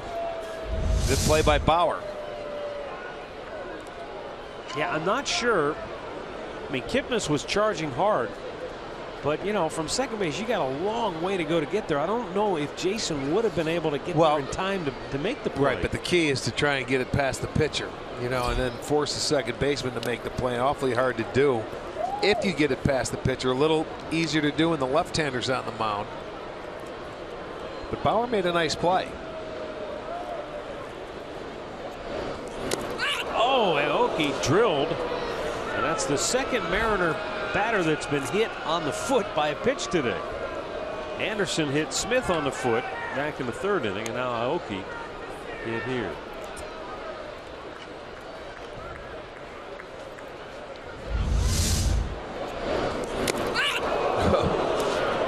He knew it was coming. He saw it.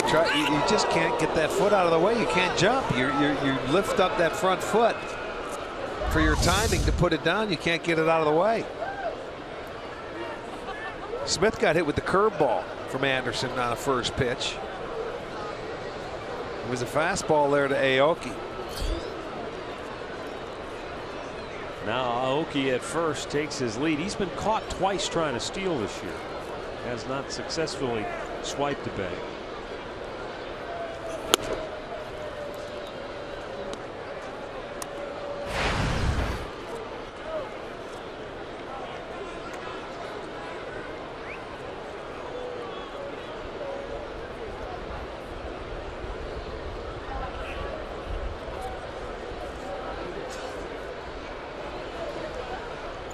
Certainly want to shut down inning here for Bauer. Smith drives one towards right field. Chisenhall will make the head-high catch, and there are 2 down. One little piece of housekeeping here. We were talking about that record that Ken Griffey Jr. set with the 13 home runs in April, and I mentioned that the record for home runs in any one month was held by 18. Rudy York of Detroit. That's the American League record. The National League record was set in 1998 by Sammy Sosa when he hit 20. Wow. Mike Pocket wanted to make sure we. Oh, Mike wouldn't forget about the National League. There's a high fly ball hit to left and well struck, but back is Davis on the track. He's at the wall. He leaps up, can't make the play.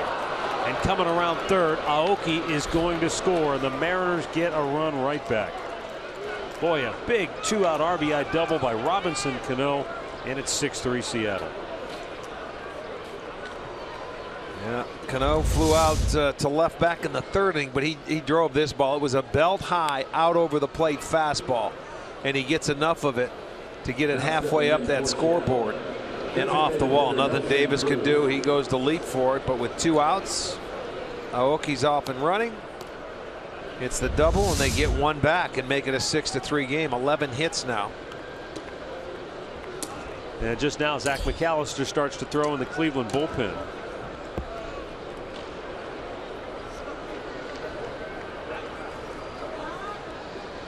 A foul right back by Cruz.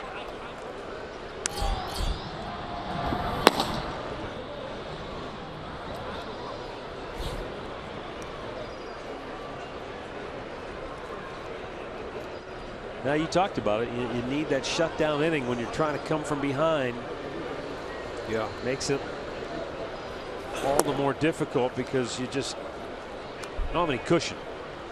Well, yeah, you want to get your offense right back in there. You don't want to swing. They swing that momentum back now. They feel good about themselves. You know, the Indians finally got on the board.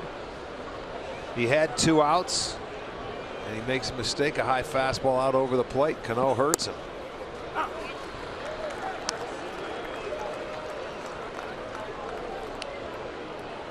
And Aoki reached because he was hit by a pitch, so he didn't earn his way on.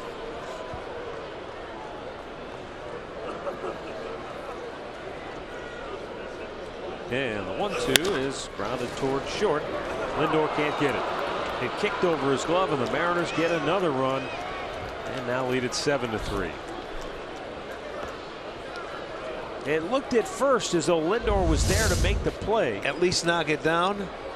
But you'll see that ball now. That was a difficult hop. He wanted to knock it down. See if that ball jumped up on him.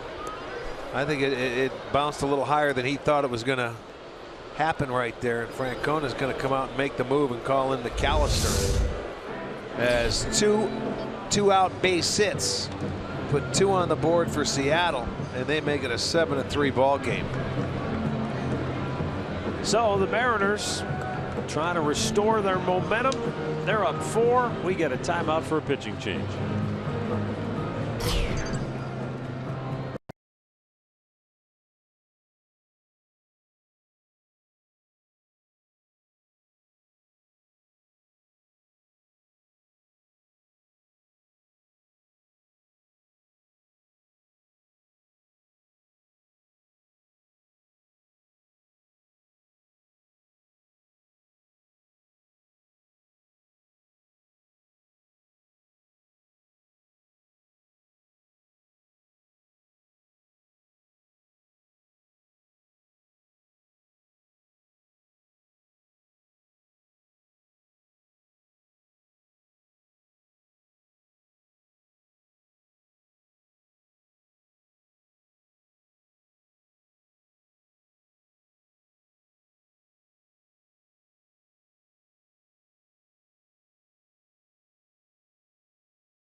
As he comes on out of the bullpen. 6th appearance of the year. But the horses have kind of gotten out of the barn. Well, they did here with 2 outs in the 6th inning. Back-to-back hits by Cano and Cruz to put it on the board and answer that 3-run inning the Indians put on in the bottom half of the 5th. You know, they also had a run added on in the 4th with 2 outs.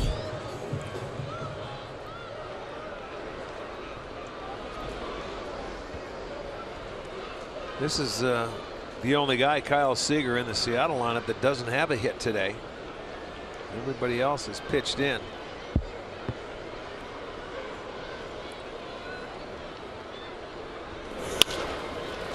Ground ball with the shift on. What a diving stop by Kipnis, but no play once he left his feet because he was just so far out into the outfield grass. And again, the Mariners have their hitting shoes on. Well, Kip had to go to his right, and you know he's fully extended over there. He couldn't get up, and his only play was first base. So by the time he could stop and maybe get it out of his glove, he realized he wasn't going to get Seager, so you hold on to it. So now Seager has a hit, and everybody in Seattle's lineup has at least one knock. Adam Lind, 2 hits, 2 runs scored.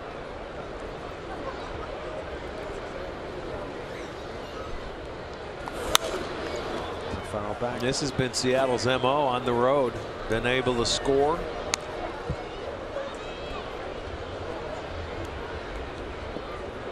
Averaging at that 5-run mark. Maybe with the 7 today, they'll be right around that 5 or a little over.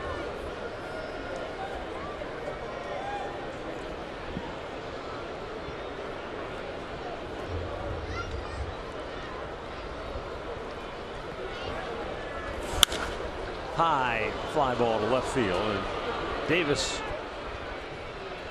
will make the catch. Seattle, though, comes right back. They get 2 and lead it 7-3.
As the Indians try to fight their way back in it. Nathan Carnes.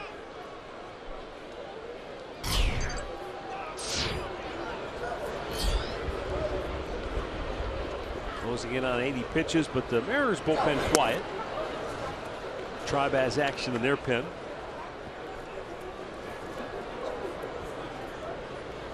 Three shift to the right side of the infield for Seattle. Santana looks, it's outside, 2-0.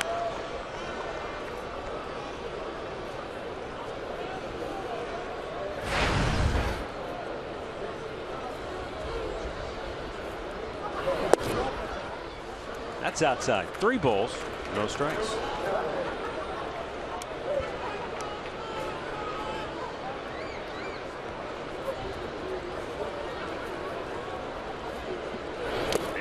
Threw that one in the dirt, so the Indians get their leadoff man aboard and a gift with a walk here to start the inning.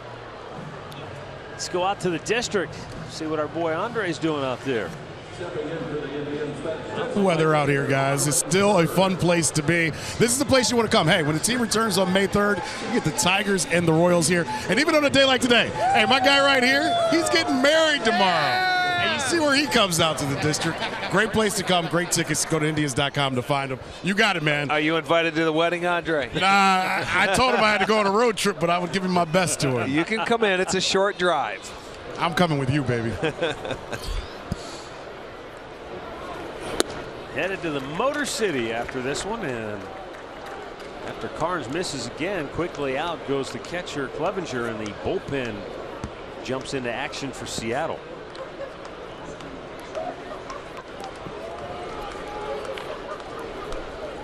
Well, you can see how he wants to try and get him out there. They came right back, and after he gave up the 3 runs,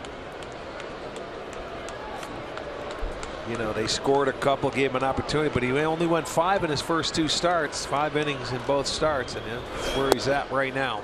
Curveball is in for a strike.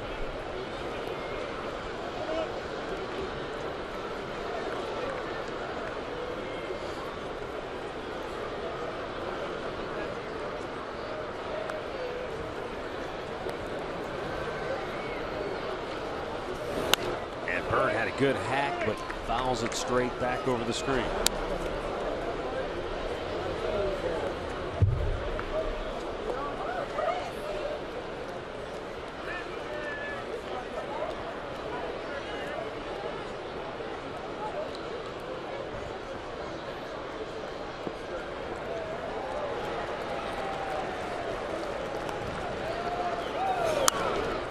Bird again sends it back out of play. 1-2 to kill.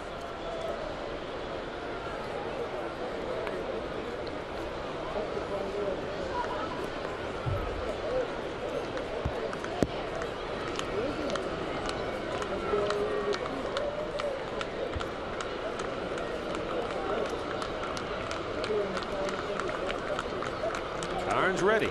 He delivers.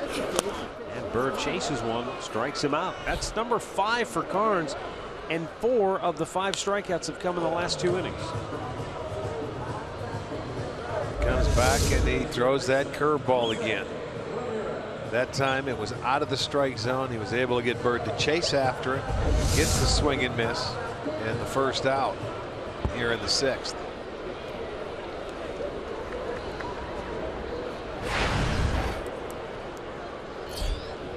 He's had a lot of hitters swinging at that curveball down in the zone after that high fastball, so he changes the eye level with it, gets you looking up top, and he's able to put him away with a curveball.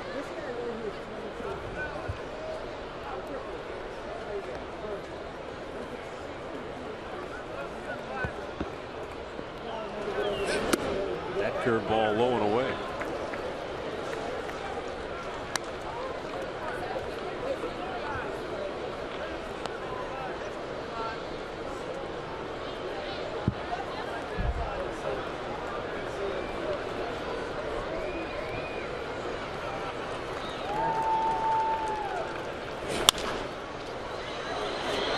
The line, left field, slicing foul. Boy, not by much. That nearly worked out well for Ramirez. Instead, he'll have to go back to home plate and try again. Yeah, that ball starts up, but you can see it slicing, and into that rubberized track and up into the seats.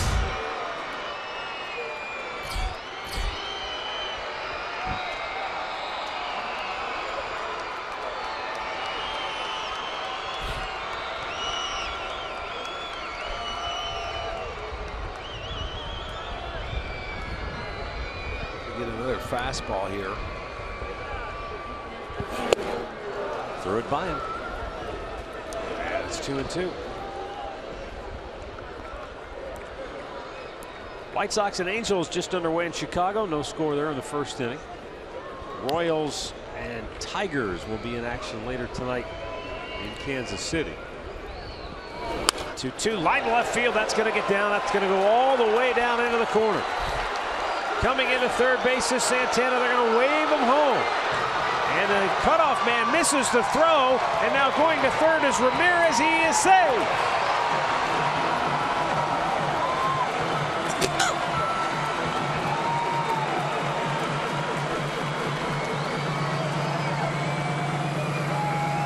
Now it's going to be a double for Ramirez. He gets the curveball, he stays on it, and he drills it down the left field line. Sarball being aggressive, sending Santana. The throw is going to be from Aoki a little off target, but the shortstop Marte really, it was okay. He dropped it. Look at, he wanted to try and throw it home before he had it. He would have had a play at the plate, or would have been close. And by the time Seager could track it down, Ramirez hustles into third base and gets a hand in there just before the tag. So you give him an RBI double. I don't know what they're going to score on that ball right there, but it looked like Marte booted that ball. And that's going to do it for Carnes. Scott Service has made the move to the bullpen. So we've got a timeout for a pitching change, with the Indians on the comeback trail, down 7-4.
Kids hoping to see the Indians come back in this one. They're down 7-4. They've got a runner at third and only one out.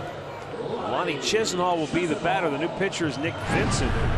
Nick Vincent making his 7th appearance. Worked a 1-2-3 8th inning. His last time out 4 days ago in New York. You're at a point now with the Indians. It's imperative you get that run in from third base with one out here. Make it a 2-run ball game. You're only in the bottom of the 6th, so still plenty of time left. They're giving you a run up the middle, ground ball, anything. Back at first, no big deal. Put it in play, and there's a pretty good chance you can get them home.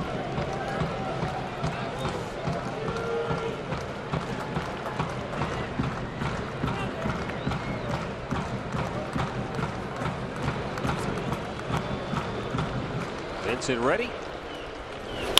And Lonnie rips a base hit into right field.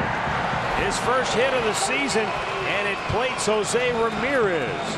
The Indians get the 2 runs right back, and again close the gap to 2. Close the book on Carnes. He gives up 5 in his 5 1/3. So Lonnie with the infield back.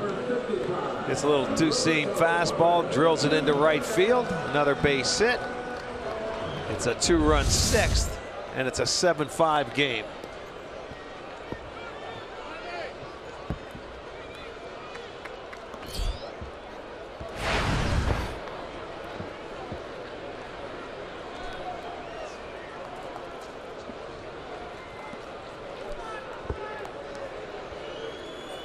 Roberto Perez taking a called strike. He has walked twice and scored a run.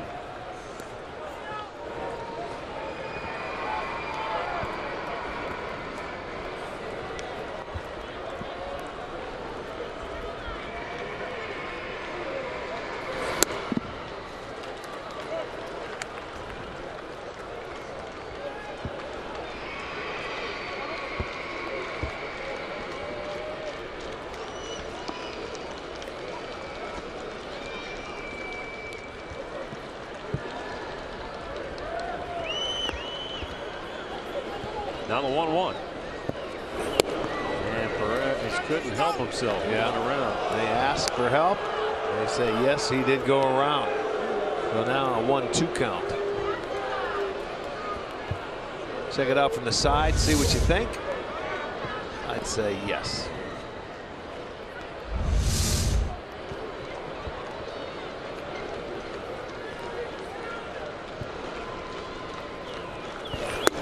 Up and in. Nick Vincent came over from San Diego in a trade right at the end of spring training on March the 30th.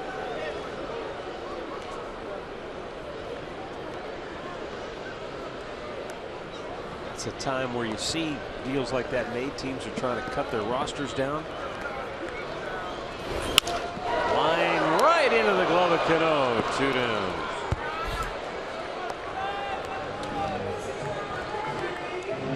Now there's a ball right there.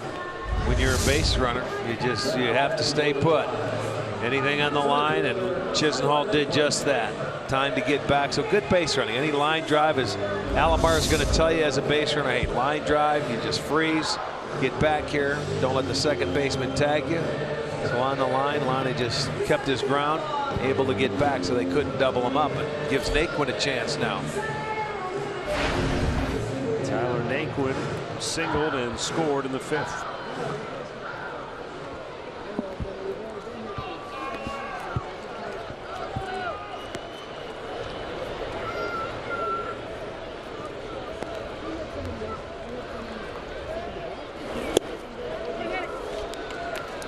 Throws a fastball by him. It's quickly 0-1.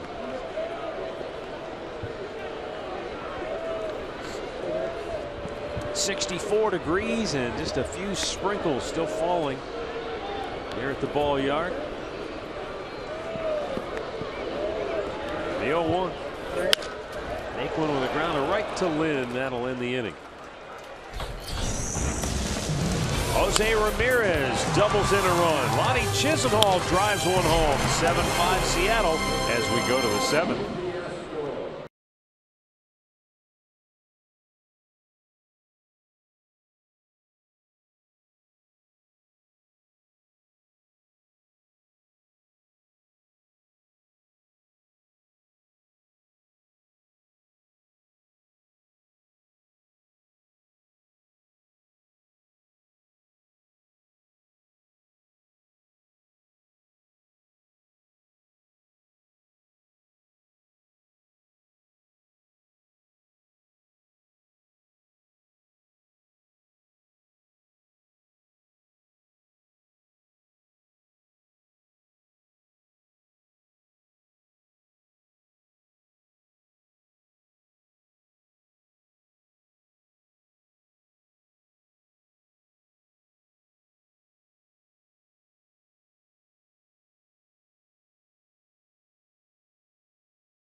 Cleveland Indians baseball is brought to you by the Injury Lawyers at Elk & Elk, proud partner of the Cleveland Indians. Call 1-800-ELK-OHIO. And by Ford, built Ford tough. 7-5 Seattle. The youngsters hanging around. They're holding out hope that the Indians have another run left in them. Well, there's plenty of game left. Yeah, there's plenty of game left. You have to put a 0 on the board now for the rest of the way if you're the Indians pitching. Yeah, Leonis Martin leading off. Both bullpens are busy.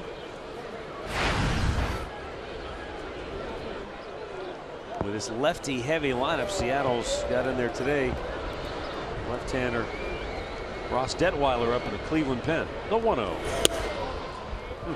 Good looking pitch. Didn't get the call. Let's do it. Yeah, left-handed heavy to where you we're going to be heading for the weekend, it's all pretty much right-handed dominant in Detroit.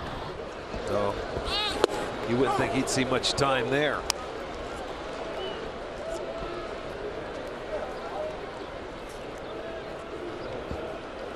Tigers, Twins, Phillies on the upcoming road trip. The 2-1 to right field. Chisenhall broke in and it goes over his head. And Martin on his way to second base. He's in there to lead off the inning with a double. But it was a ball that off the bat, Lonnie felt like he was going to make a catch on going over laterally and didn't realize how hard the ball was hit. Oh yeah, he got fooled on it. That's a gift double. He took off and he didn't realize it was hit a little better than what it was. Gets over the head, so they come right back with a start here. Boy, anytime you have to play catch-up baseball, you can't give anything. Two-base error according to the official score. Okay, so no well, double. he misplayed the ball.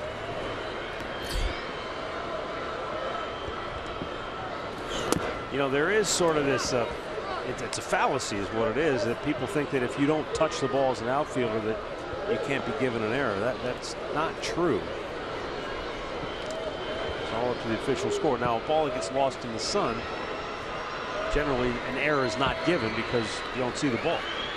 Well, that's a play that, you know, you're supposed to make it. And the other one I don't like is the pop-up, Rick. The pop-up where two guys kind of look at each other and it drops. That's one where, okay, it's tough to give one guy the error, but then that's why I say they're starting to change everything in baseball. Give a team error. Yeah. If you know what I'm saying, for balls like that, if you have problems and have a communication meltdown, then make it a team error. But because it is an error, the play should be made. Well, and because, and this may sound selfish, but the guy who ends up getting penalized is the starting pitcher. And that, you know, ERA, those numbers, they negatively impact their season. Yeah, but you forget about the ERA and numbers.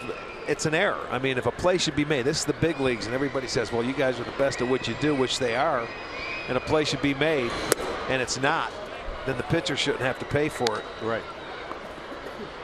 You know, forget the numbers. The play should be made. So there should be an error somewhere along the line. If you have to, give it a team error if you don't want to give it to one person.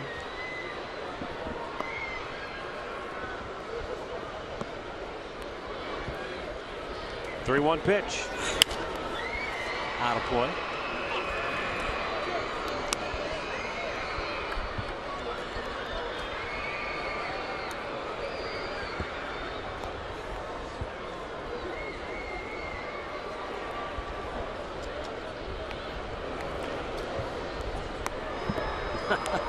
That just reminded me of a great story.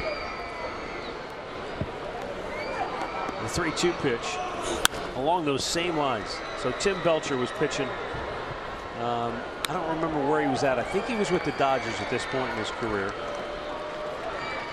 And he's facing the opposing pitcher in the National League game. Opposing pitcher, it's a little fly ball to left field with a couple of guys on base, and his left fielder fell down. And while he was flat on his back, the ball landed right next to his head and bounced all the way to the wall. Ended up being a 2-run triple. Oh, I bet he wasn't happy about yeah, this might be playable here if he can get there. Davis makes a nice running catch inside the line before the rolled up tarp for out number 1. And what Tim was saying, he goes, heck, the pitcher doesn't, that guy doesn't need the triple and the RBIs. He goes, but those earned runs killing me on my ERA. Goes kind of back to what you were saying. If you had a team error on a ball like that, where a ball drops in front of two guys that it should be caught, but it's a miscommunication, you don't penalize maybe one fielder or the other, but at least you don't penalize the pitcher on a play that should be made. Yeah, it's time to incorporate, I think, a team error into the game. When we go to New York, we'll see if we can get you an audience with Joe Torre. Well, it has nothing to do with me.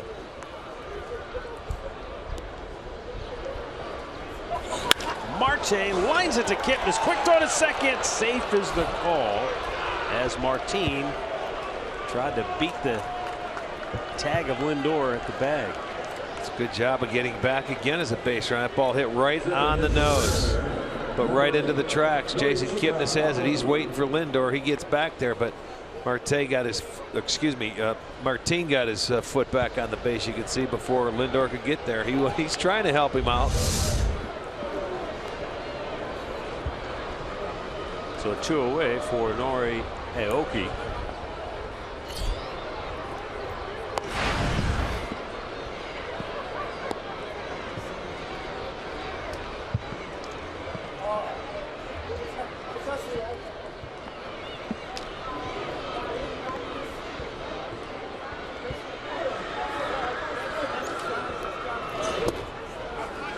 And off-speed pitch in there for a strike. Aoki drove in a run in the 4th with a single, and he was hit by a pitch, came around to score in the 6th.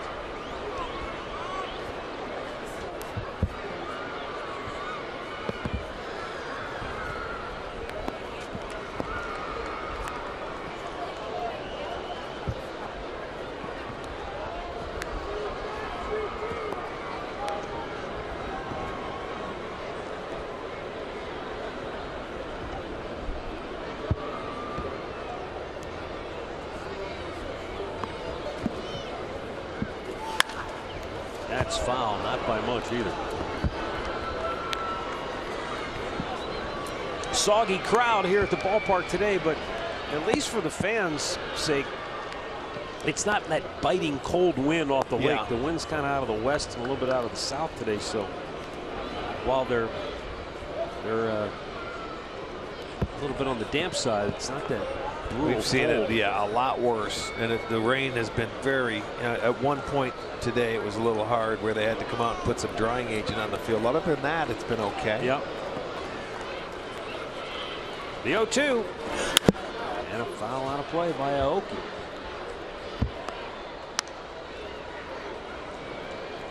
Well, when I left out of here last night, that the area between the ballpark and the arena was hopping. Yes, it was. It was right before halftime. Yeah. Folks were having a good time, and the weather was pretty decent last night at the end of the game.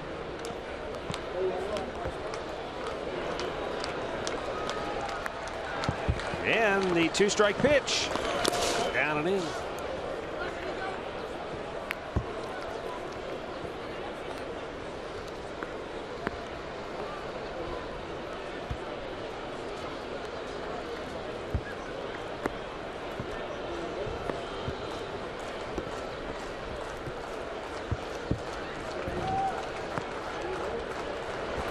(7-5) Seattle. We're in the 7th. And Zach McAllister trying to put a scoreless frame up on the board for the Indians. Runner goes, and Aoki slaps it foul. Leonis Martin, the runner at second base, he just took off. Well, the middle infielders are back. They're concerned about the hitter. Get that final out of the inning. They're not paying attention to him. He's going to score on anything anyway. So, guys just sometimes just take off.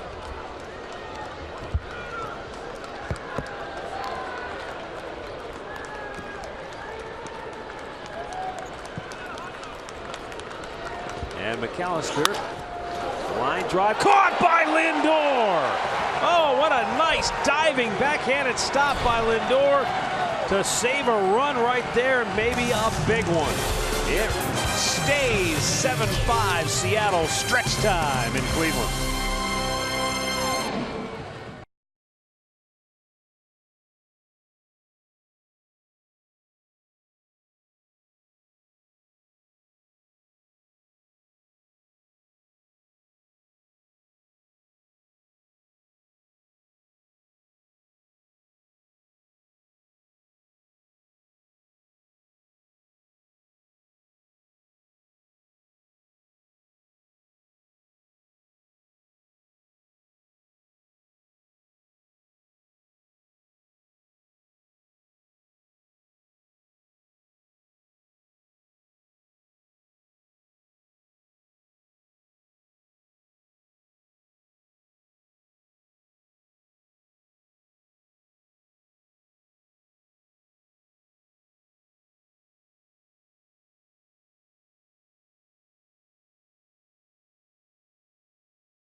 pitcher for the Mariners, Joel Peralta.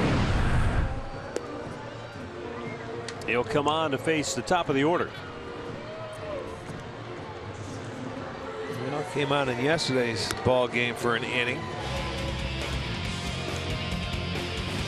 As promised earlier, it's Miller time, brought to you by Miller Lite.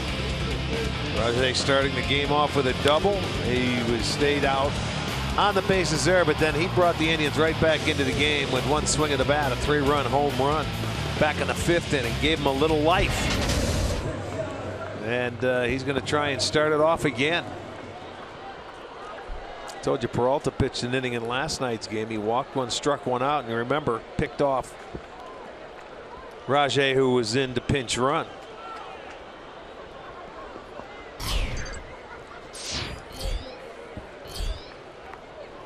Davis 3-run homer in the 5th.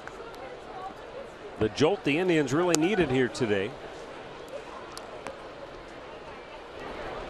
Now right now, base runner. You get that tying run to the plate. Indians down to 9 outs left in this ball game. First 2 games, 1-run ball games. Both teams had scored 4 runs coming into today.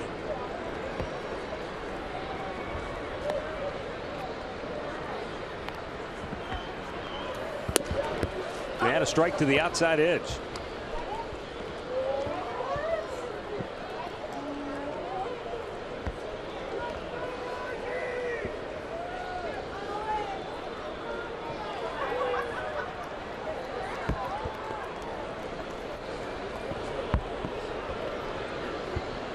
Now the 1-1.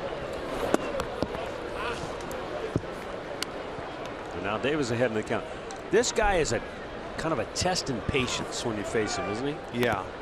Well, yeah, he's not going to give in to you as a hitter. You have to remain patient. He's going to nibble, and you know, he'll change speeds with you. Got the changeup, the fastball. He's got a curveball. Doesn't want to throw anything around the middle of the plate.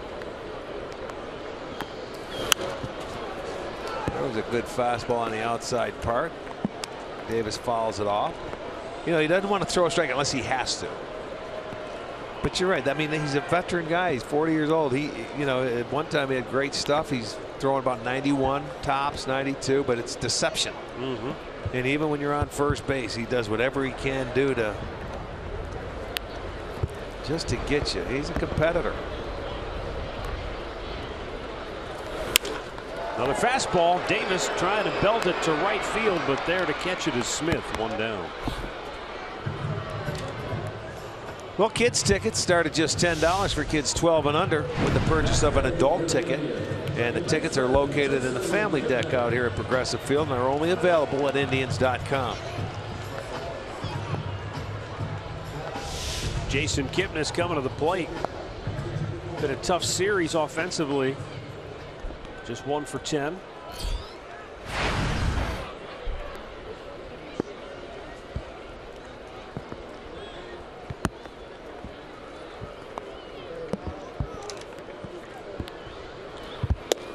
And it's outside, ball 1.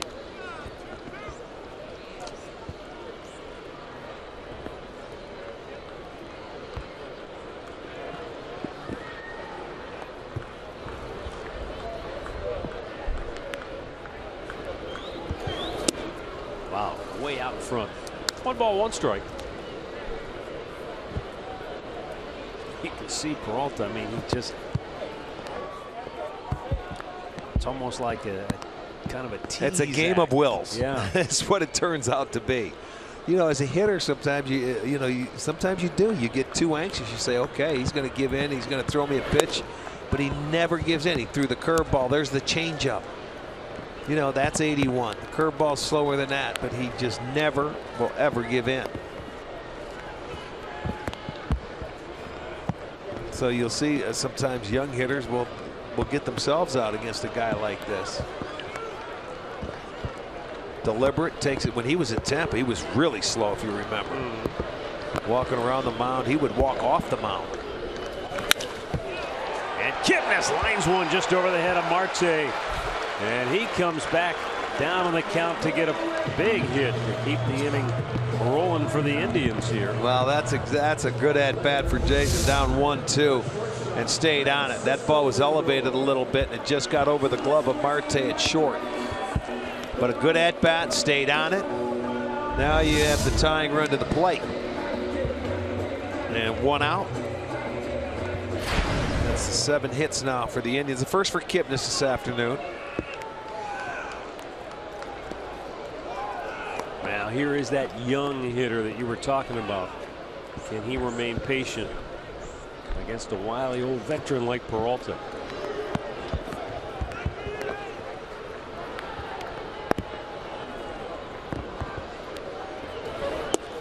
Starts him off with a curveball, and it's in for a strike. Lindor hit a line drive to right field for an out in the first. Hit a line drive, although he broke his bat in the fourth, back to the pitcher for an out, and then struck out in the fifth inning. Rain kind of picking up in intensity here.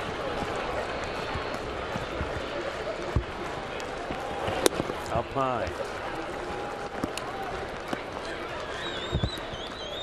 Boy, just after we got done talking last inning about how it wasn't too bad. But like you said earlier, when it rained earlier in the game, the wind started to pick up a little bit, and you feel it like it's coming again.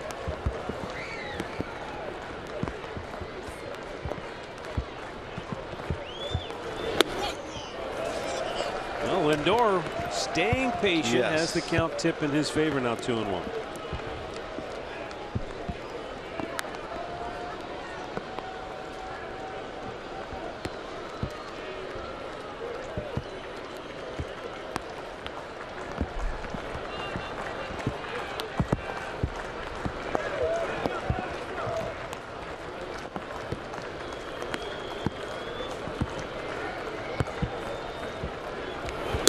Upstairs, 3-1.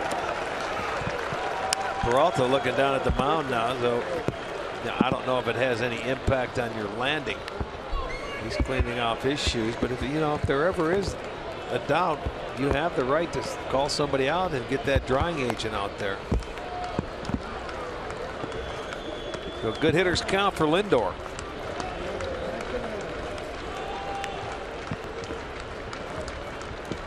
Outfield deep and around toward left. 3-1 pitch. And it was close. Called a strike, full count. Well, look at this pitch. If Frankie didn't like it, I'll tell you, that's could be a gift right there. He thought it was down and away. And you're not going to swing at that pitch. That's certainly a pitcher's pitch. It's a double play pitch if you go after it.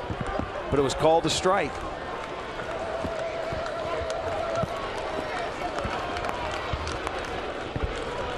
Kipnis takes off, and the 3-2 is swung on and missed. The throw down not in time. So Jason moves into scoring position, but there are 2 away. Yeah, didn't give in. He threw the changeup here at 3-2. Took something off, put it in a good spot. He got the swing and the miss from Lindor. Kipnis on the play, stole second base, his 5th stolen base. There it is. Changeup in a good location. The throw coming down from Clevenger, not in time. 2 down, first base open. Santana the batter, Marlon Byrd on deck.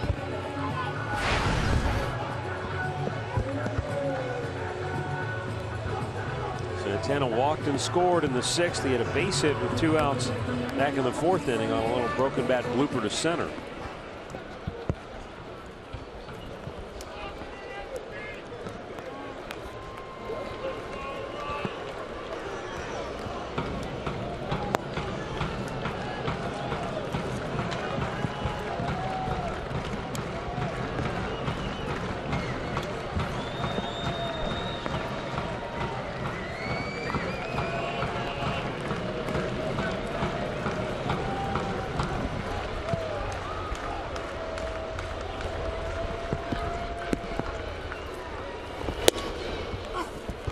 A fastball for strike 1.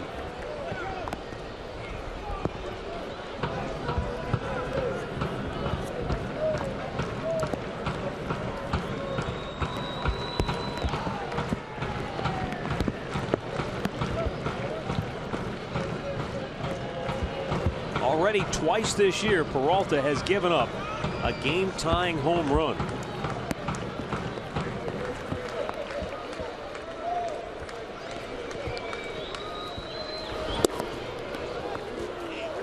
And now the count of ball and a strike.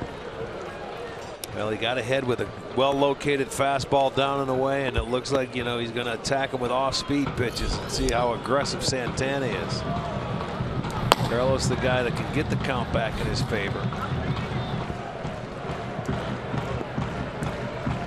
It's almost you feel like he's going to have to hit an off-speed pitch. Yeah. If he's going to get one, you know what I'm saying? If he can make a mistake with one. The change up there, he's not going to give in and give you a fastball to hit. He'll show you that heater and attack with the changeup, and it's a very good changeup. There it is. Turns it over out in front. You may see that pitch out a little over the plate, and he's going to call out his catcher to talk to him about it. Not the everyday catcher, so he just wants them to be on the same page. Yeah, I don't know how much deception is there for the hitter, but I mean, when he lets it go, there's a lot of arms and legs and body there's a lot of parts deception. I mean, that ball doesn't get there. He throws everything at you.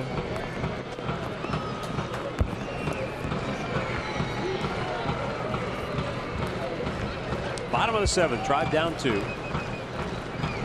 Santana awaiting the 1-2 pitch. Strikes him out, ends the inning. We'll go to the 8th, 7-5 Seattle.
Is presented by authority of the Cleveland Indians and may not be reproduced or retransmitted in any form. And the accounts and descriptions of this game may not be disseminated without the express written consent of the Cleveland Indians.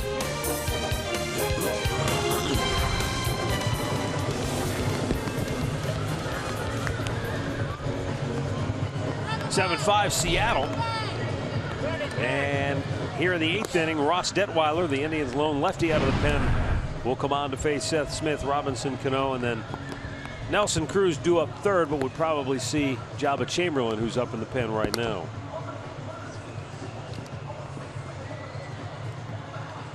Well, in between innings, their ground crew coming out to throw a little drying agent around the bases, around home plate, the pitcher's mound. So it's continuing. It's been a little messy today.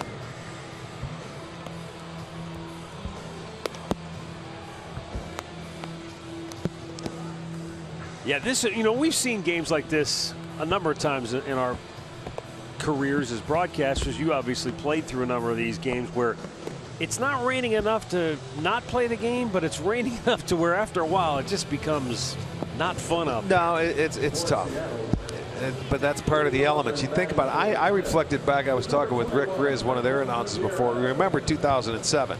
Oh, yeah. Seattle opened it up here, 4-game series. Every game got called. It took them 6 months And on off days, Seattle had to come back and make up an off day, and they're not coming back again, so they would have to leave on an off day to play here and start a road trip, as they did 3 different times that year in 2007. And even the last game of the year, we were the home team in Seattle. In Seattle, yeah, that was rough. miserable. Well, we've already got that same scenario with Boston. I mean, Boston's got to come back on an off day to make up that game. Right. You know, and that's what happens sometimes in the month of April when you get your rain out. But that can happen anytime when you have rain or cold weather. I mean, it's not the month of April. Teams that come in for the only time, yeah, you're going to lose an off day. We lost one in Chicago, but we go back there, you know, 2 other times, and we're going to make it up on a doubleheader our next trip there in May. So it's no big deal.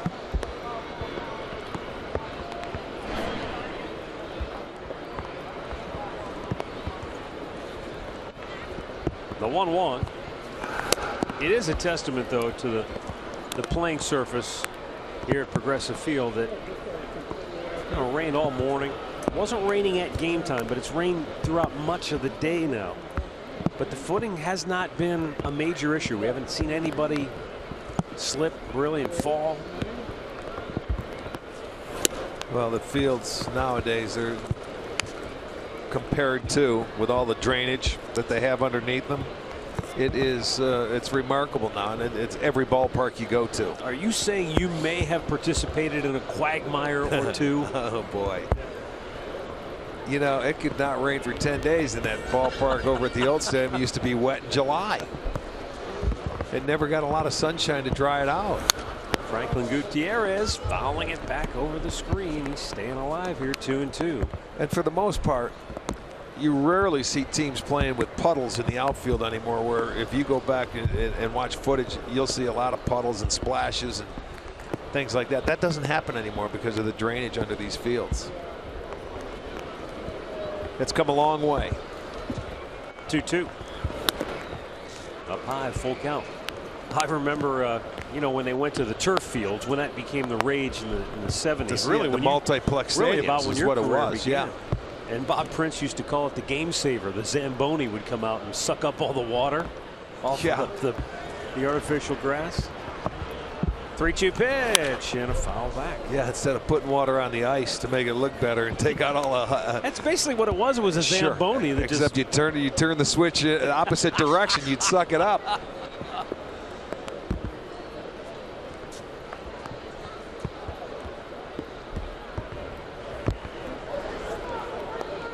Well, this pays dividends with Gutierrez pinch hitting for Smith, because it puts in a better defender out there late into the game. Detweiler walks him. And up comes Robinson Cano. This game would be tied if not for the 6th inning, in which Robinson Cano high off the wall with 2 outs. Yeah. Got a run back for Seattle, and then Nelson Cruz bounced one over the glove of Lindor. That's true. You saw Aoki came in to score the first run. He was hit with a pitch to get on base and scored, and it was 2 out damage by the Mariners. At that point, the Indians had come back to close the gap to 5-3. Seattle pushed those 2 runs across to make it 7-3, and then the Indians immediately responded again with 2 to close it to 7-5, and that's where we stand now in the 8th.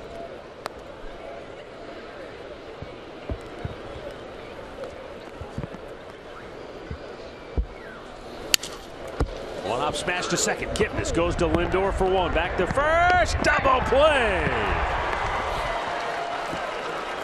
And again, on a normal day, that's probably an easy double play. But on a day like today, you've got to be sure of your footing. You got to be sure of the baseball. You got to make sure you got a good grip on it. Well, that ball, yeah, it was a little awkward right there. Now, I don't know if that ball came off the turf that way. That's only the 5th double play turned by the Indians this year. But that's one they desperately needed right there to get Cano. Timeout for another pitching change, as Terry Francona will call on Jabba Chamberlain to face Nelson Cruz when we come back.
Seattle.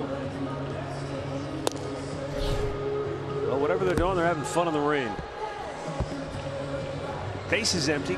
Jabba Chamberlain coming on. He's got Nelson Cruz coming up. Chamberlain's 5th appearance on the year. Looking ahead to the bottom of the 8th, it'll be Bird, Ramirez, Chisholm all due for Cleveland.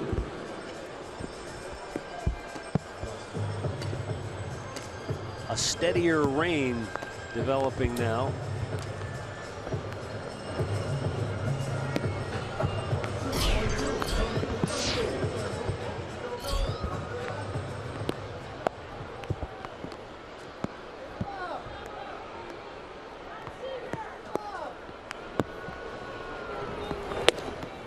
And a first pitch strike.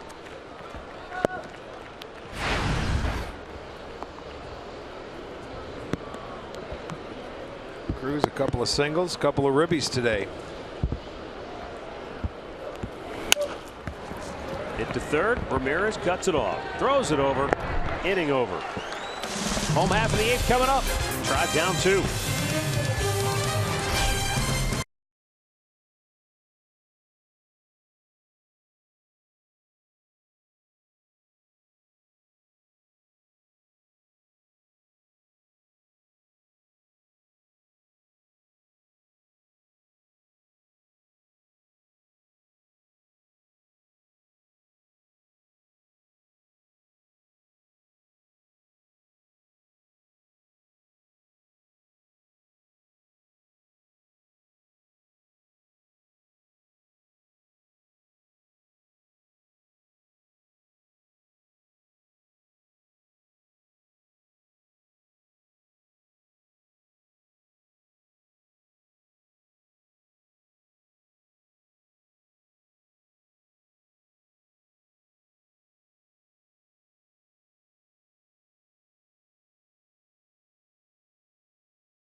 Inning.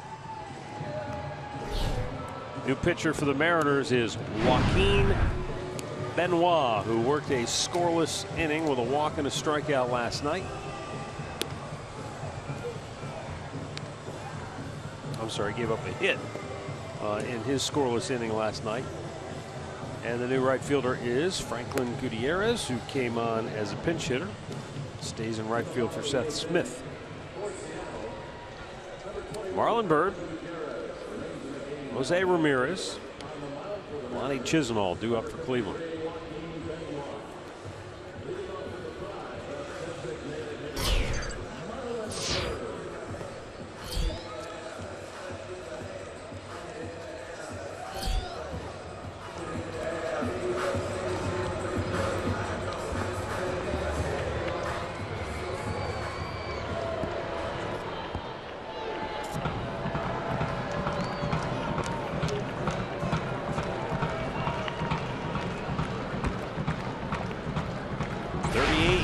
Joaquin Benoit.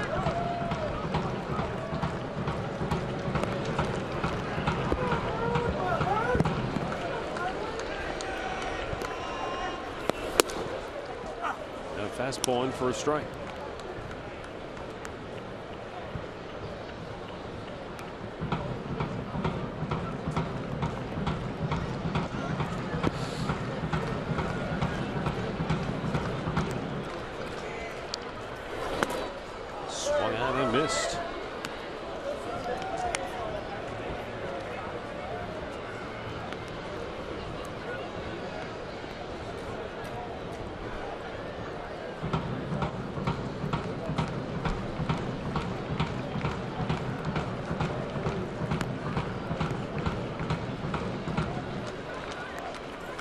2-strike pitch.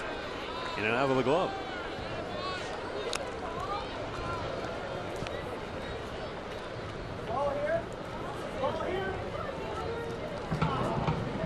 Kind of rare to have a matchup.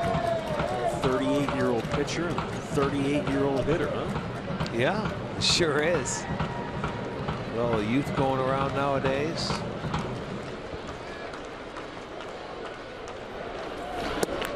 Missed inside, 2-2. I wonder if these guys, have they ever been teammates with the Rangers? Benoit was there for a while.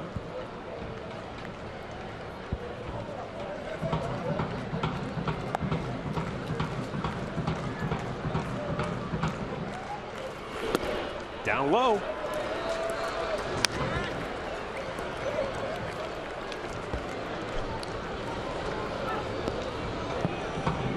So a full count.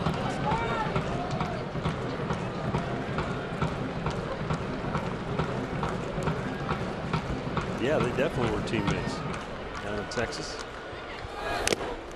Fouled back. Marlins putting a good at bat together, making them come in there. Didn't chase anything out of the zone until you get to the full count. Fouls off the 3-2 pitch. And the Indians could use that leadoff man aboard. Not quite a decade ago, these two were teammates with the Rangers. Now in the twilight of their respective careers, the payoff pitch. High, ball 4. Tying run to the plate now for the Indians the rest of the inning. There's our Yellowwood bringing the lumber back in the 6th inning. Jose Ramirez slapped an RBI double on the left field line, and then Lonnie Chisenhall, with his first hit of the year, drove home Ramirez. And now that combo coming up back-to-back here in the 8th inning.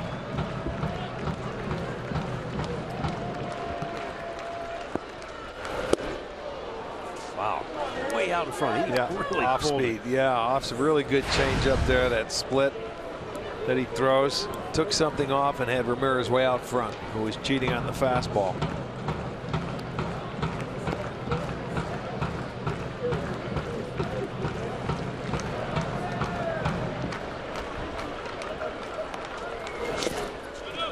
You know, impressive too at 38 that Benoit is able to bounce back from, you know, he picked a night game to a day game to be available in the bullpen.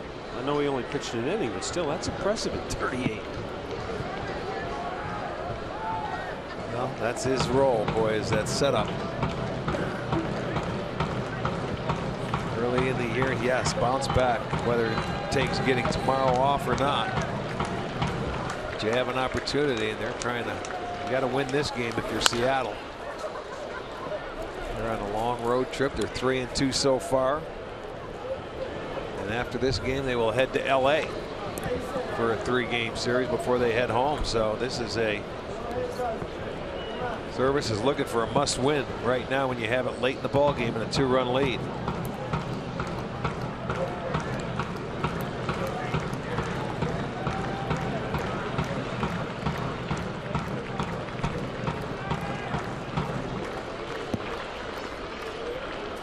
Benoit's 1-2 pitch, and Ramirez a little check swing roll to third.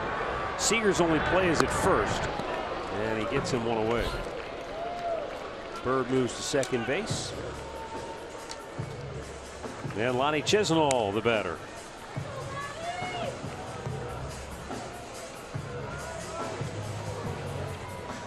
Now batting for the Indians, right fielder Lonnie Chisenhall. Lonnie, 1 out of 3.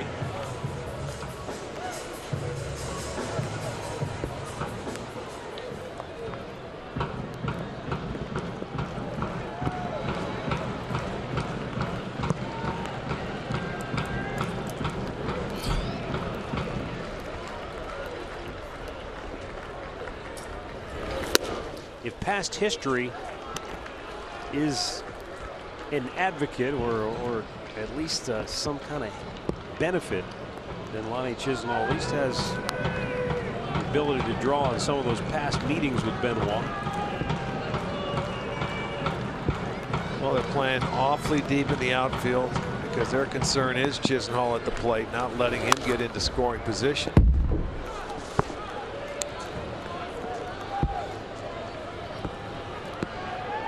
No doubles. Keep everything in front of you.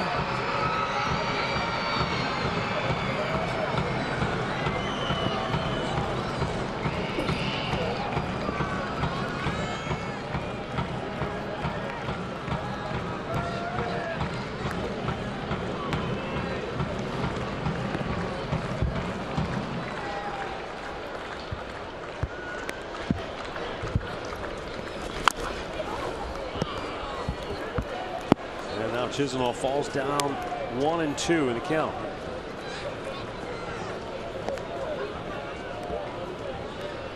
(7-5) the score, even though Seattle has out-hit the Tribe 13-7 in the game. Big moment in this game, turning point for the Tribe anyway. Down 5-0 was a 3-run homer by Rajay Davis. Up to that point, the Indians had only 2 hits in the game going into that 5th inning.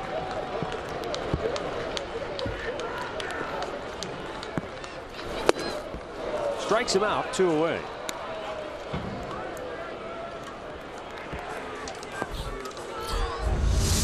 Elevated the heater with 2 strikes. Look at, they want it upstairs. They know Chisenhall likes the ball down.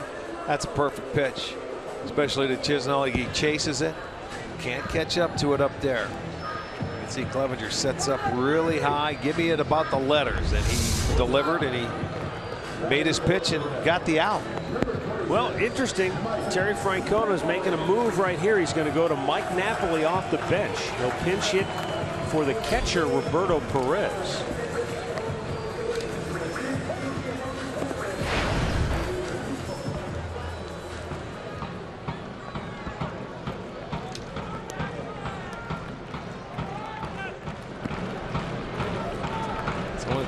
Pinch hit for the Indians this year, first for Napoli. So far, the Indians hitter's 0 for 3.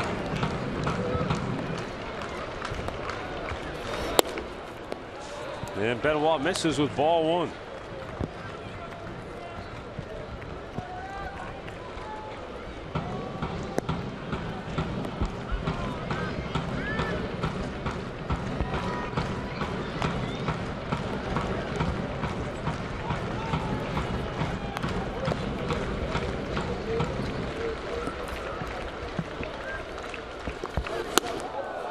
To the backstop as he cut under that pitch, and it's 2-0. 1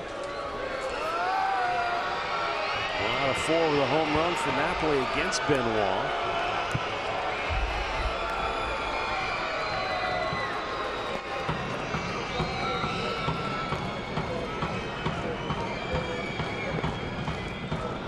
Benoit, not that he's going to pitch around Napoli, but behind him 2-0 here. He doesn't have to give in to him. He's got the rookie Naquin on deck.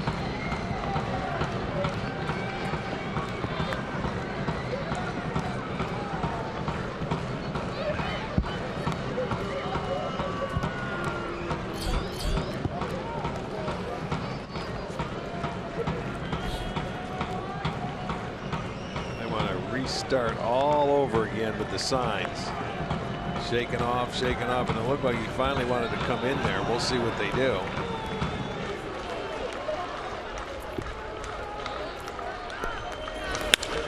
Napoli smokes it to deep left field. Tie ball game.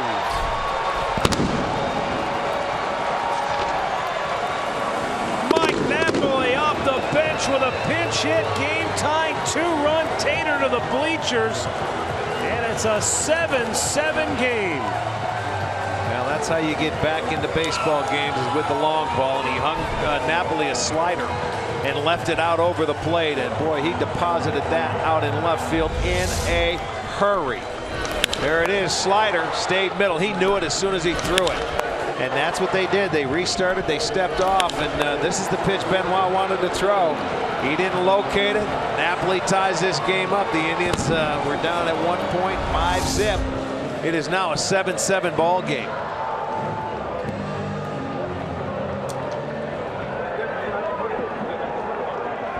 That was the first hit as a pinch hitter, and that's his first career home run as a pinch hitter, and the Indians' first this year. So that's well used. Well, I said it at the time. You know, Terry Francona's making his move. You know, a lot of times you might save your pinch hitter for the 9th inning, but he liked it, whether it was just a matchup situation or just the way the inning unfolded. He made his move, and Napoli comes through big time.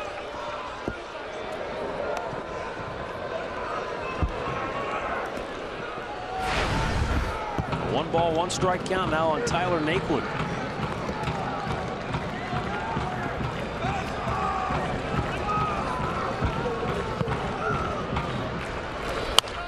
And Naquin, a liner caught by the shortstop Marte to end the inning.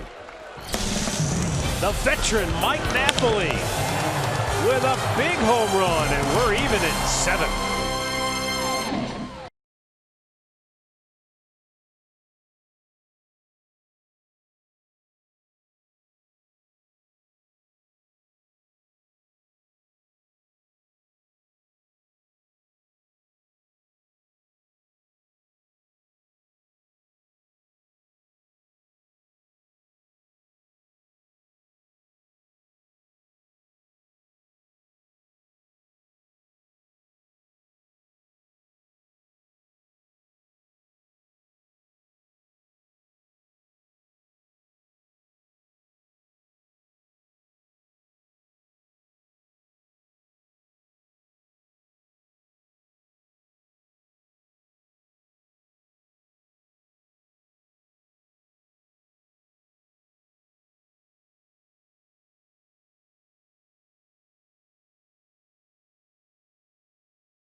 Tied it at 7 along with Jensen Lewis. I'm Al Pulowski. Avoid Jensen. If you've got one bullet to use, Terry Francona used that bullet at the right time. I wish somebody would have picked him for Impact Indian. That would have been unbelievable. That would have been great. I'll tell you this, though. Napoli bailed out Trevor Bauer in the middle of this game. If you look back, and if the Indians hadn't tied this thing, I think Bauer probably would share most of the blame, because you've got to be able to come in and shut down the inning. Roger Davis hits a 3-run homer. You've got to be able to stop the bleeding, keep that deficit to being a manageable deficit. But hats off to Nap. That's a big blow. Plenty to talk about in Indians Live, no matter how this one ends up. It's coming up right after the game, brought to you by Conrad's, Tire Express, and Total Car Care. Cody Allen's coming on here to pitch the 9th. Let's head upstairs to Matt Underwood and Rick Manning. Gentlemen. Thanks, Al. New ball game as we go to the 9th, and Cody Allen will try to keep it a 7-7 game and give the Indians a chance to win it in their last at bat. Yep, they come back and bottom of the 8th tie it up. So bring on the closer. Yan Gomes comes in, goes behind the plate, because that's who they pinch hit for, was Roberto Perez. How's that day if you're Mike Napoli? One swing, tie the game up, and you're done. Thanks, pal.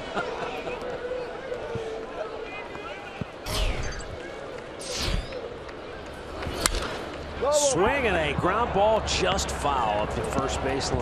Well, that was another one that was close. Although Santana was on the line there. Very close. Yeah, you can see he's well into foul territory, no because doubt. No double down there. Yeah. Staying on the line over there on the right side. Kyle Seager 1 for 4 today, 3 hits in the series.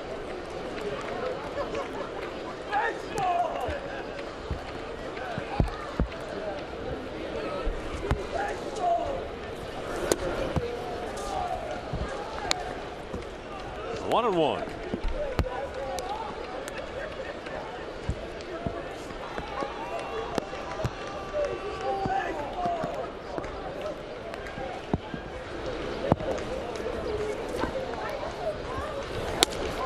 curveball missed up out of the strike zone. All left-handed bats here in the ninth. Due up for the Mariners. Seager, Adam Lind, and Leonis Martin.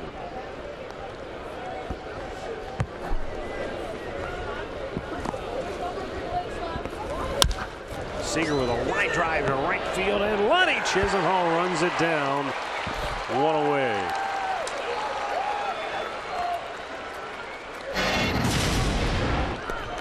Boy, they shook that pitch off. He wanted to come back with it. Just look at the reaction of Benoit. As soon as he threw that pitch, the head went down, and Mike Napoli just absolutely loved it. He was up there to keep it going, but he hit a mistake out of the ballpark and tied the game up. First career pinch hit home run, and the Indians come right back to tie it. That's very good, because when you're in the middle part of this ball game, you thought they had no chance. They were dead in the water. Well, down 5-0, but you get a 3-run homer and now a 2-run homer, and that's how you get back from big deficits. You have to hit the long ball.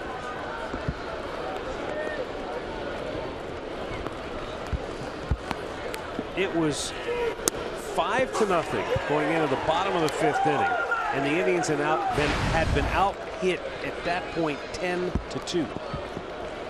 So there wasn't really any there was no life to think. Oh. Well, there was really no life anywhere. It looked like the weather. Swing and a miss, strikes him out. Gomes applies the tag. 2 down. Good curveball. Gets Lynn to swing over the top. It's out of the zone. Gomes blocks it, then tags Lynn. Out number 2.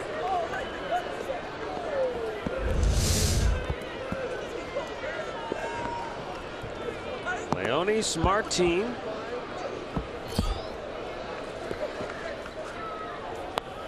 One out of 4 today, and he looks at a breaking ball for a strike. Martin 2 hits in the series.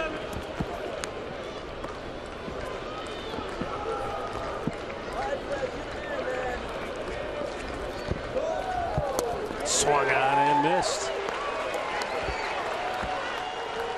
2 quick strikes from Cody Allen.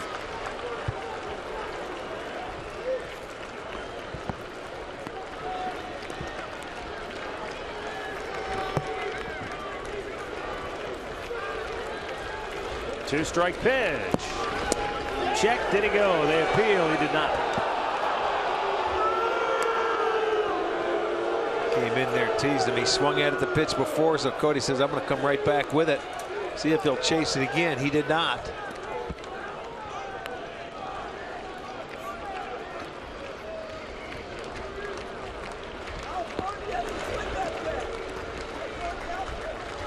The 1-2. Swung out and missed. He struck him out with a breaking ball in the dirt. And we'll go to the bottom of the 9th. Rajay Davis has already had a starring role in this one. Will there be an encore?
revisit our keys to the game brought to you by Mazda. Cody Anderson had a rough go of it today. Tagged for 5 runs on 9 hits. Did not walk a batter, but knocked out after 3 2/3. And for the Indians, the clutch hitting, well, they got some clutch hits. Let's put it that way. 3-run homer by Davis. Pinch hit 2-run homer that tied the game by Mike Napoli. A couple of big hits in that 6th inning by Ramirez and Chisenhall. So they've had enough to get them back to even after falling behind 5-0.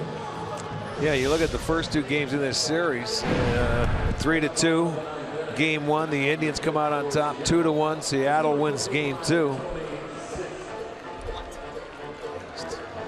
So both teams scoring 4 runs, and here you go. We're going into the bottom of the 9th, and there's 7 runs that each team has.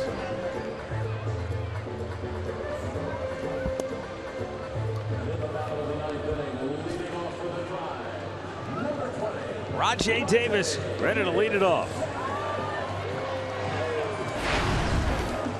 Davis, then Kipnis and Lindor for the Indians here in the 9th. Tony Zych did a nice job in the series opener. Worked an inning and 2/3 scoreless, retired all 5 that he faced. So we will see what happens here today.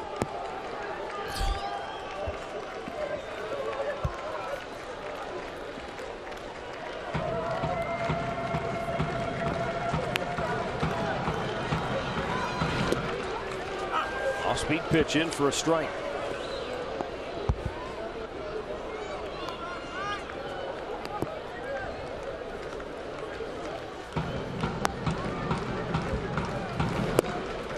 Davis went after it, came up empty. It's 0-2.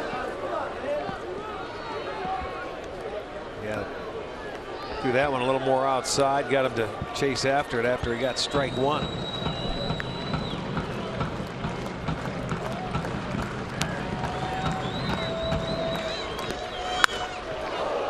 Now he's at the other end of the spectrum, way out in front of it, almost took out Andre. It's down in Andre's clubhouse.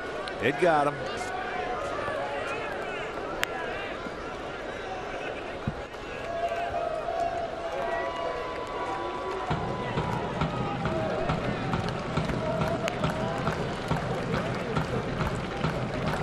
The 0-2. Just staying alive is Rajai Davis. Tony Zych, the Illinois native, drafted not once but twice by the Chicago Cubs. First time coming out of high school in the 46th round, decided to pass and went to Louisville, and then they drafted him in the 4th round 3 years later, and he signed. Back towards us, down below.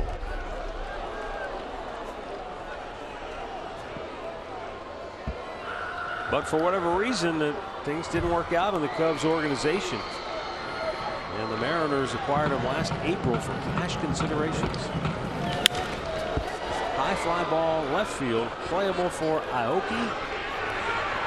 1 away.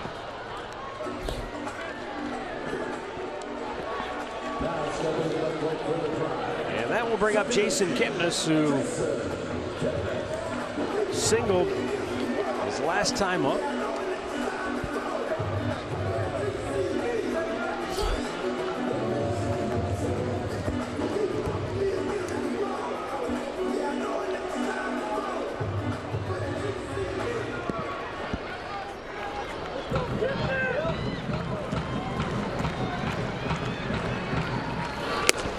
Outside ball 1.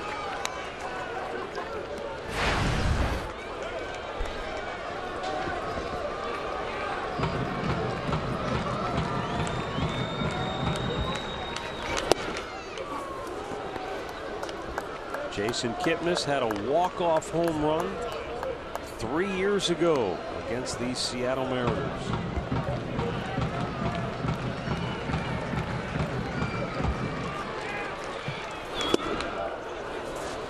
Now he's finds himself in the hole 1 and 2. I'll tell you what, Tony Zych, he can go from 81, 82 to 94 and 95.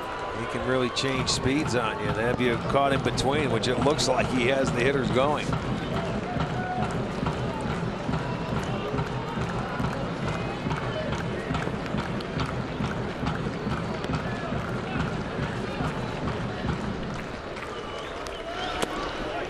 Down in the dirt. Back to even, 2 balls, 2 strikes.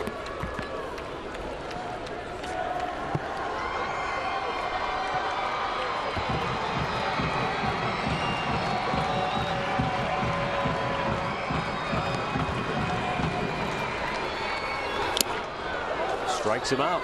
2 down.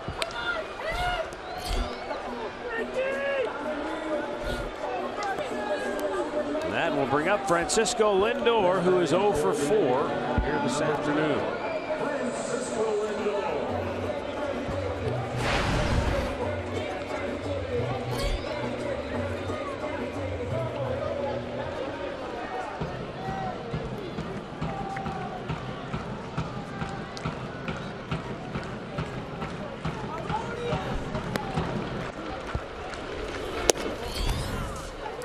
Pitches outside for ball 1. Well, Zick's got a good fastball. Yeah, he gets in mid-90s. That one, what, 96? Touch 96.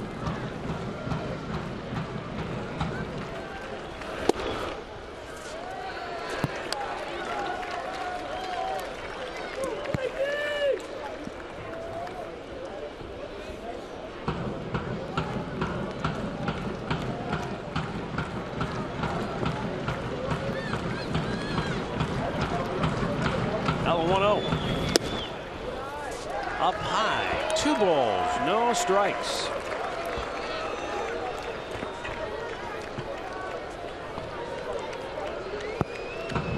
I beg your pardon. It's 3-0.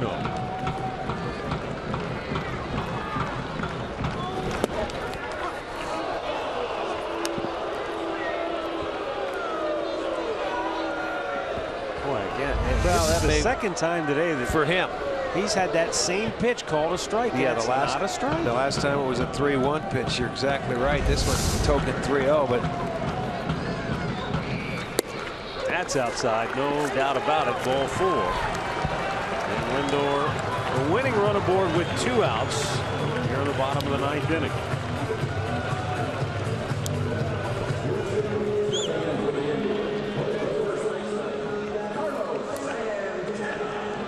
Carlos Santana to the plate. He's 1 for 3 here this afternoon.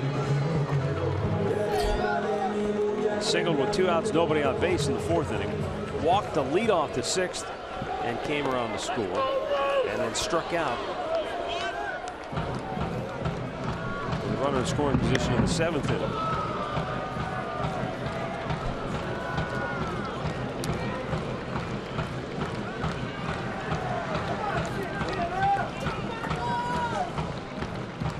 Will we have extra innings? Or will Carlos Santana send us home happy? Checks his swing. It's down and in. Ball 1. at least keep it going. Move it along. You don't have to hit a homer here. The Indians have not played an extra inning game yet this year, while Seattle has played 2 of them. And it was that guy right there with the big hit to tie this ball game up. Pinch hit last inning. Lindor takes off, pitches up and away, and the throw is in time. And we will have extra innings here this afternoon. 7-7 through 9. Lindor thrown out to end the bottom of the 9th.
Francona decided to come out and challenge the play at second base. They went and looked at it and upheld the call, so the inning is officially over. There was some thought maybe that hand beat the tag, but it looked like the tag got to his backhand before the first hand got to the base. Taking a closer look here. Does the left hand? Yeah, he tagged that left hand. Yeah. Just before the right hand got to the base. So Lindor officially out. So we go to the 10th inning, Rick. We got extra innings for the first time this year. Yes, indeed. As I mentioned, Seattle has played 2 extra inning games. The Indians, this will be their first, and looks like Cody Allen's coming back out for another inning of work.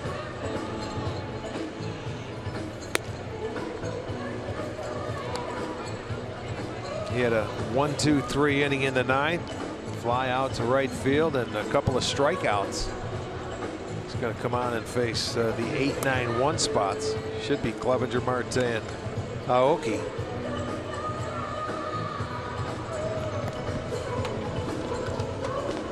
Well, you look at that Indians bullpen, and because the short outing today, it's getting a little thin down there. You got Jeff Manship, who's available, Brian Shaw, and Dan Otero. That's it in the bullpen. And you got Juan Uribe, the only body left on the bench. And Manship won an inning in the 3rd yesterday. Yeah. When you think about it. So we head to the 10th. And for Seattle, and catcher Steve Clevenger, Ketel Marte, and Nori Aoki due up.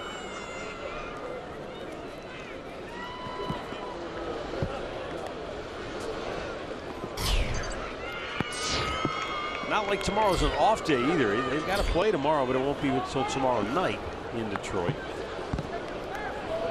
But certainly you would think if he has to use Cody for 2 innings here tonight, good chance he won't be available tomorrow, but we'll cross that bridge when we come to it. Well, 11 pitches in that first inning, so if he can have a nice brief inning again.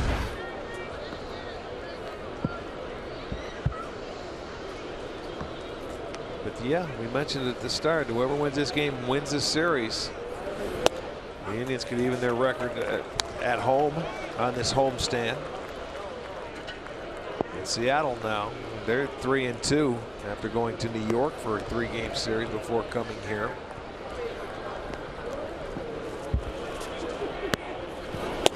Throw it by him. And Cody Allen ahead of the count, 1-2.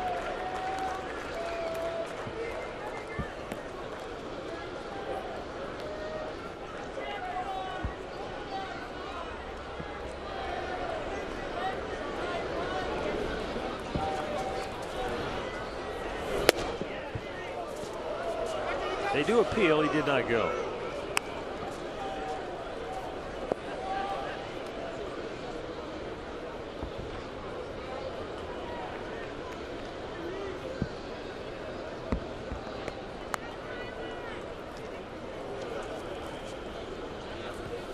Two-two's in the dirt now, full count.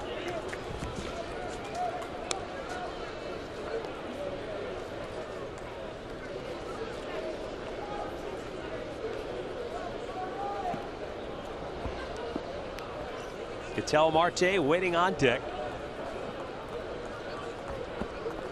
7-7 in the 10th, and the payoff pitch is ball 4. Now we'll get a pinch runner for the catcher, and that's going to be Luis Sardinas, who comes on to run for Clevenger. For Seattle. Not the best of conditions to run on, but you have better speed on the bases. Not necessarily saying he's going to go out and try and steal a base. So Sardinas at first.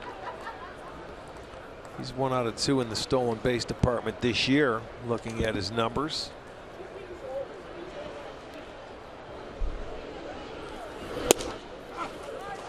And a fastball for strike 1 to Ketel Marte, who singled and scored back in the 4th. Ramirez really coming in at third base. playing about 4 or 5 steps in front of the bag.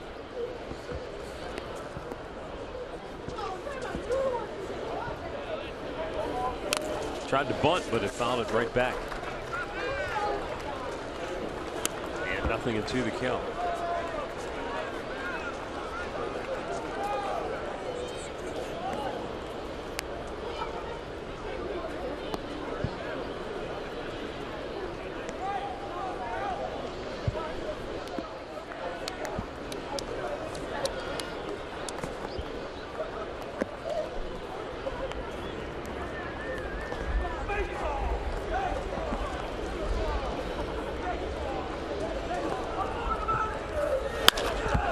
Hit pretty hard. Deep center field. Naquin on the run. Makes the catch right in front of the warning track. Turns and fires it back into the infield. Boy, a fine running catch in deep center by Tyler Naquin. See the frustration on Ketel Marte's face. Well, thought he had one off the bat. It doesn't matter. He had 2 strikes. He had an opportunity. His job was up there to bunt him over, and it wasn't a very good attempt he tried. And then he hits a ball right on the nose. But Naquin's going to run it down for the out.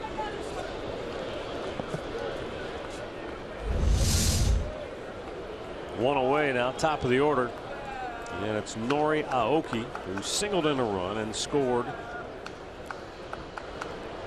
earlier today.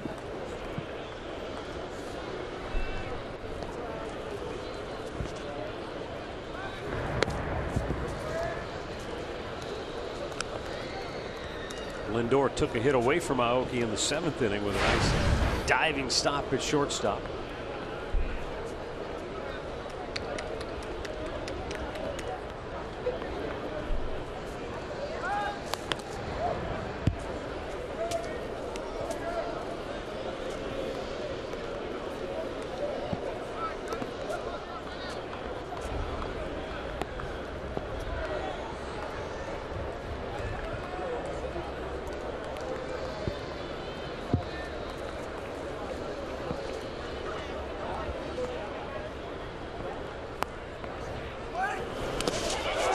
Gomes tried to block it, but it gets up by him, and Sardinius is now in scoring position with a 1 out on the wild pitch.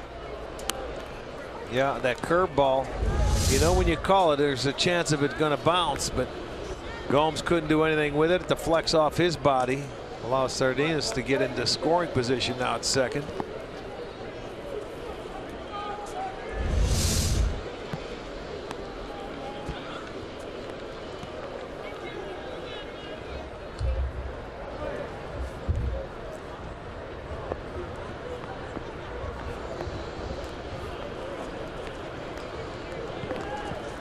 The 1-0. Bullseye. That'll even the count.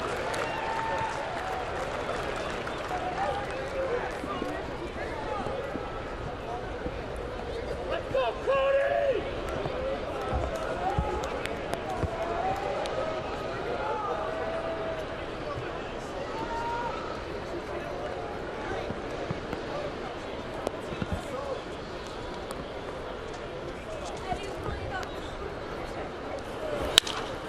Deep center again. Naquin back, still going back on the track, makes the catch. Sardinius will tag. He'll go to third, but now there are 2 down. A couple balls hit pretty well to the deep part of the ballpark. Stays in. Naquin runs it down. The only thing this does now is moving that guy to third base. Allen can't, when he throws that curveball, he can't bounce it like he did the last time. True, kind of takes that pitch away from him. Well, he can throw it. Least. You can't, you know, try and get him to swing at that ball in the dirt.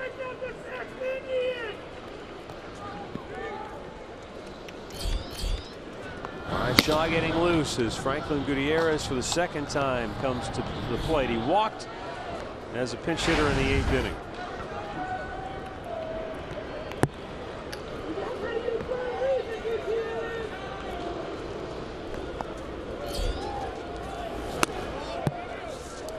So he comes with it, but it kept it up there. You can't really throw it in the dirt and make him try and chase it.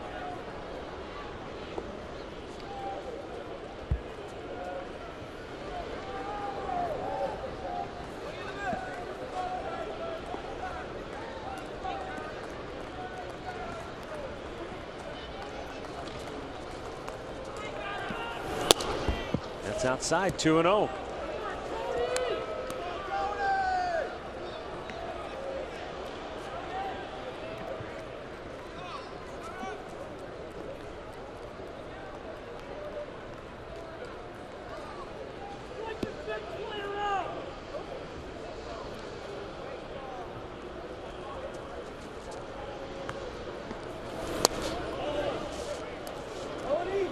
He's 3-0 to Gutierrez with the left-handed hitting Robinson Cano on deck. Not really the guy you want to face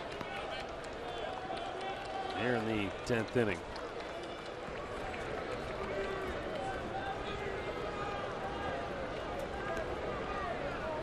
And Gutierrez knows that, so he may be sitting on something here.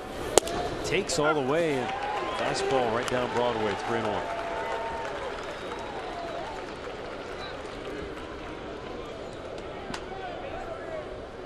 You want to make him get in the strike zone there at 3-0. Has to throw 3 in a row if he wants to retire you. If you're going to be patient, you have to look fastball here. Throw it by him. Full count.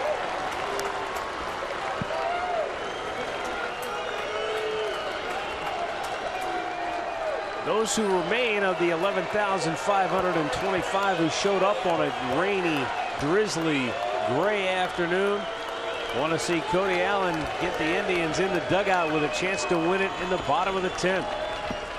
They don't want to see Robinson Cano. The payoff pitch. It's low, and he walked him. Second walk of the inning. And now up comes Cano. Cody Allen has already made 29 pitches now. And Mickey Callaway's going to come out. Callaway going to come out, and they want to talk to the infielder. So Tito and Mickey had a talk in there. Should Gutierrez take off? Your concern here is Cano. He's going to belt out the. Shaw got himself into it. He's going to get. Allen got himself into it. He's going to get an opportunity to get himself out of it. So all the infielders are on the same page.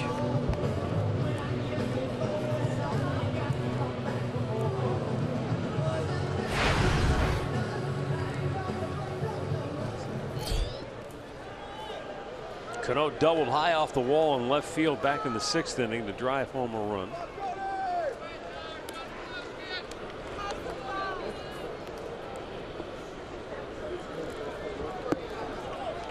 Thus 2 of his 3 hits in the series have gone for doubles. In the air, deep center field. Naquin back, and he won't catch this one. Robinson Cano with a 3-run homer to straightaway center field, and the Mariners go up by a score of 10-7. Well, they hit their 3-run bomb, and you know, a couple of guys hit it to deep center field. It's his first career hit off Cody Allen. Boy, he jumped it. He was waiting for that first fastball, and he got it, and he has the power. The other guys hit it hard. That was their best bolt, but they couldn't get it out, but this guy could. And that's going to do it for Cody Castillo. No more pitches. 30-pitch inning. But the big 3-run home run after the 2 walks hurt him. Well, I said it at the time with Gutierrez up there when he was 3-0. It's like you don't want to face Robinson Cano in this situation. But he couldn't put Gutierrez away. He ends up having to face Cano, and he makes him pay. So the Mariners go up 10-7, and we've got a timeout for a pitching change.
10th inning, and our Pat O'Brien play of the game just happened.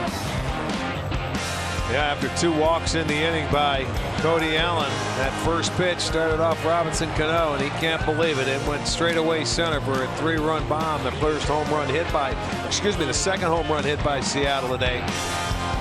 And that was a big one. So that ended Allen's day after 30 pitches. He went the 9th inning, had a 1-2-3 inning, but came out here in the 10th and struggled to throw strikes up until that last pitch. Brian Shaw delivers down low, ball 1 to Nelson Cruz. In his decorated career, that's the 4th extra inning home run for Robinson Cano. Cruz pops one up. Lindor, the shortstop, backpedaling, makes the catch. Well, we'll go to the bottom of the 10th. The Indians have come from behind all day long. Can they do it one more time?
The 10th inning, and the Mariners closer Steve Cishek coming on looking for his 3rd save on the young season. Yeah, I got save number 2 in last night's ball game, and had a breeze. Came out and was very strong with a 1-2-3 inning with a couple of strikeouts. So the Indians fought their way back from a 5-run deficit earlier. Now they've got 3 to go with just 3 outs. Santana, Bird, and Ramirez due up for the Indians. Chris Iannetta takes over behind the plate now for Seattle.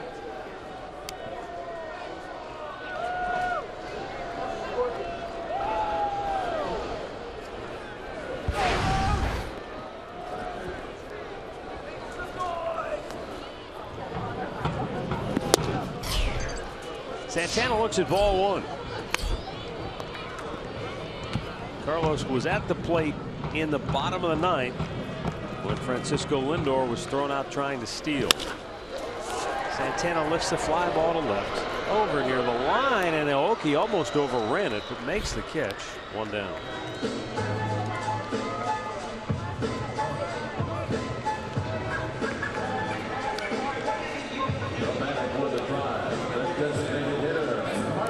On the air tomorrow night from the Motor City in Detroit, when the Indians take on the Tigers for the first time this year. Josh Tomlin against Justin Verlander. We'll have it for you at 7 Eastern right here on Sports Time Ohio. Here's Marlon Byrd, 2 walks and a run scored, and he takes ball 1.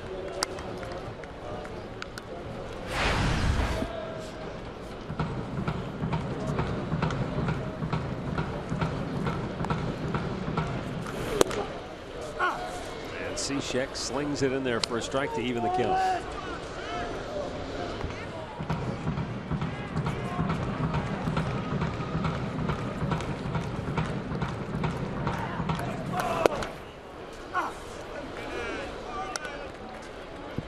Goes right at him to get ahead 1-2.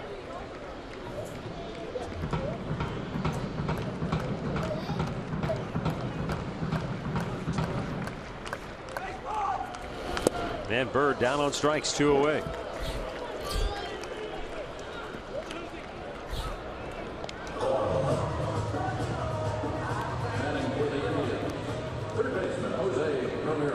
It'll bring up Jose Ramirez, who doubled in a run and scored back in the 6th inning.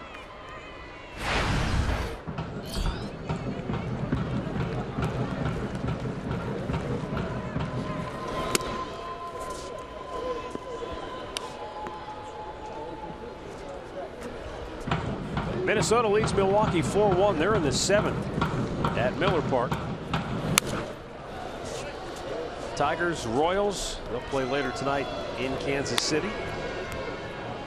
And then Detroit will head home to meet the Indians tomorrow night. Angels lead the White Sox 2-0 in Chicago. They're in the 7th inning now. White Sox have just 2 hits on the afternoon.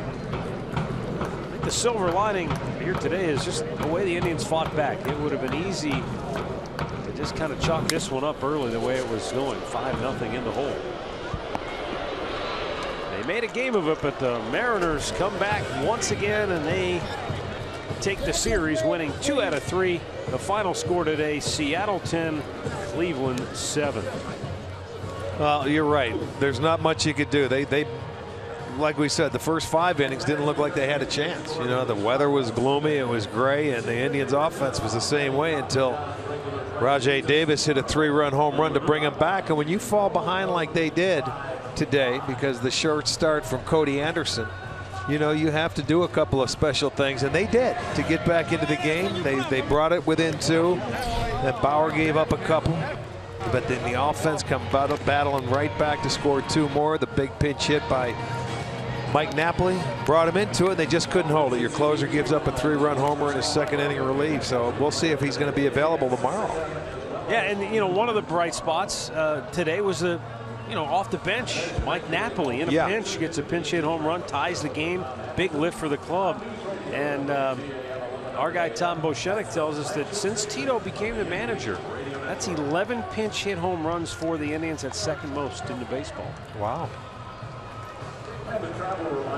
So the other Mr. Cavalier with that note here today. Yeah, no doubt. All right, that's going to wrap things up for us this afternoon. Again, we'll greet you tomorrow night from Detroit. Indians, Tigers, first of 3 over the weekend. For Rick Manning and Andre Knott, I'm Matt Underwood. Thanks for watching. Stay tuned. Indians Live with Al and Jensen is coming up next.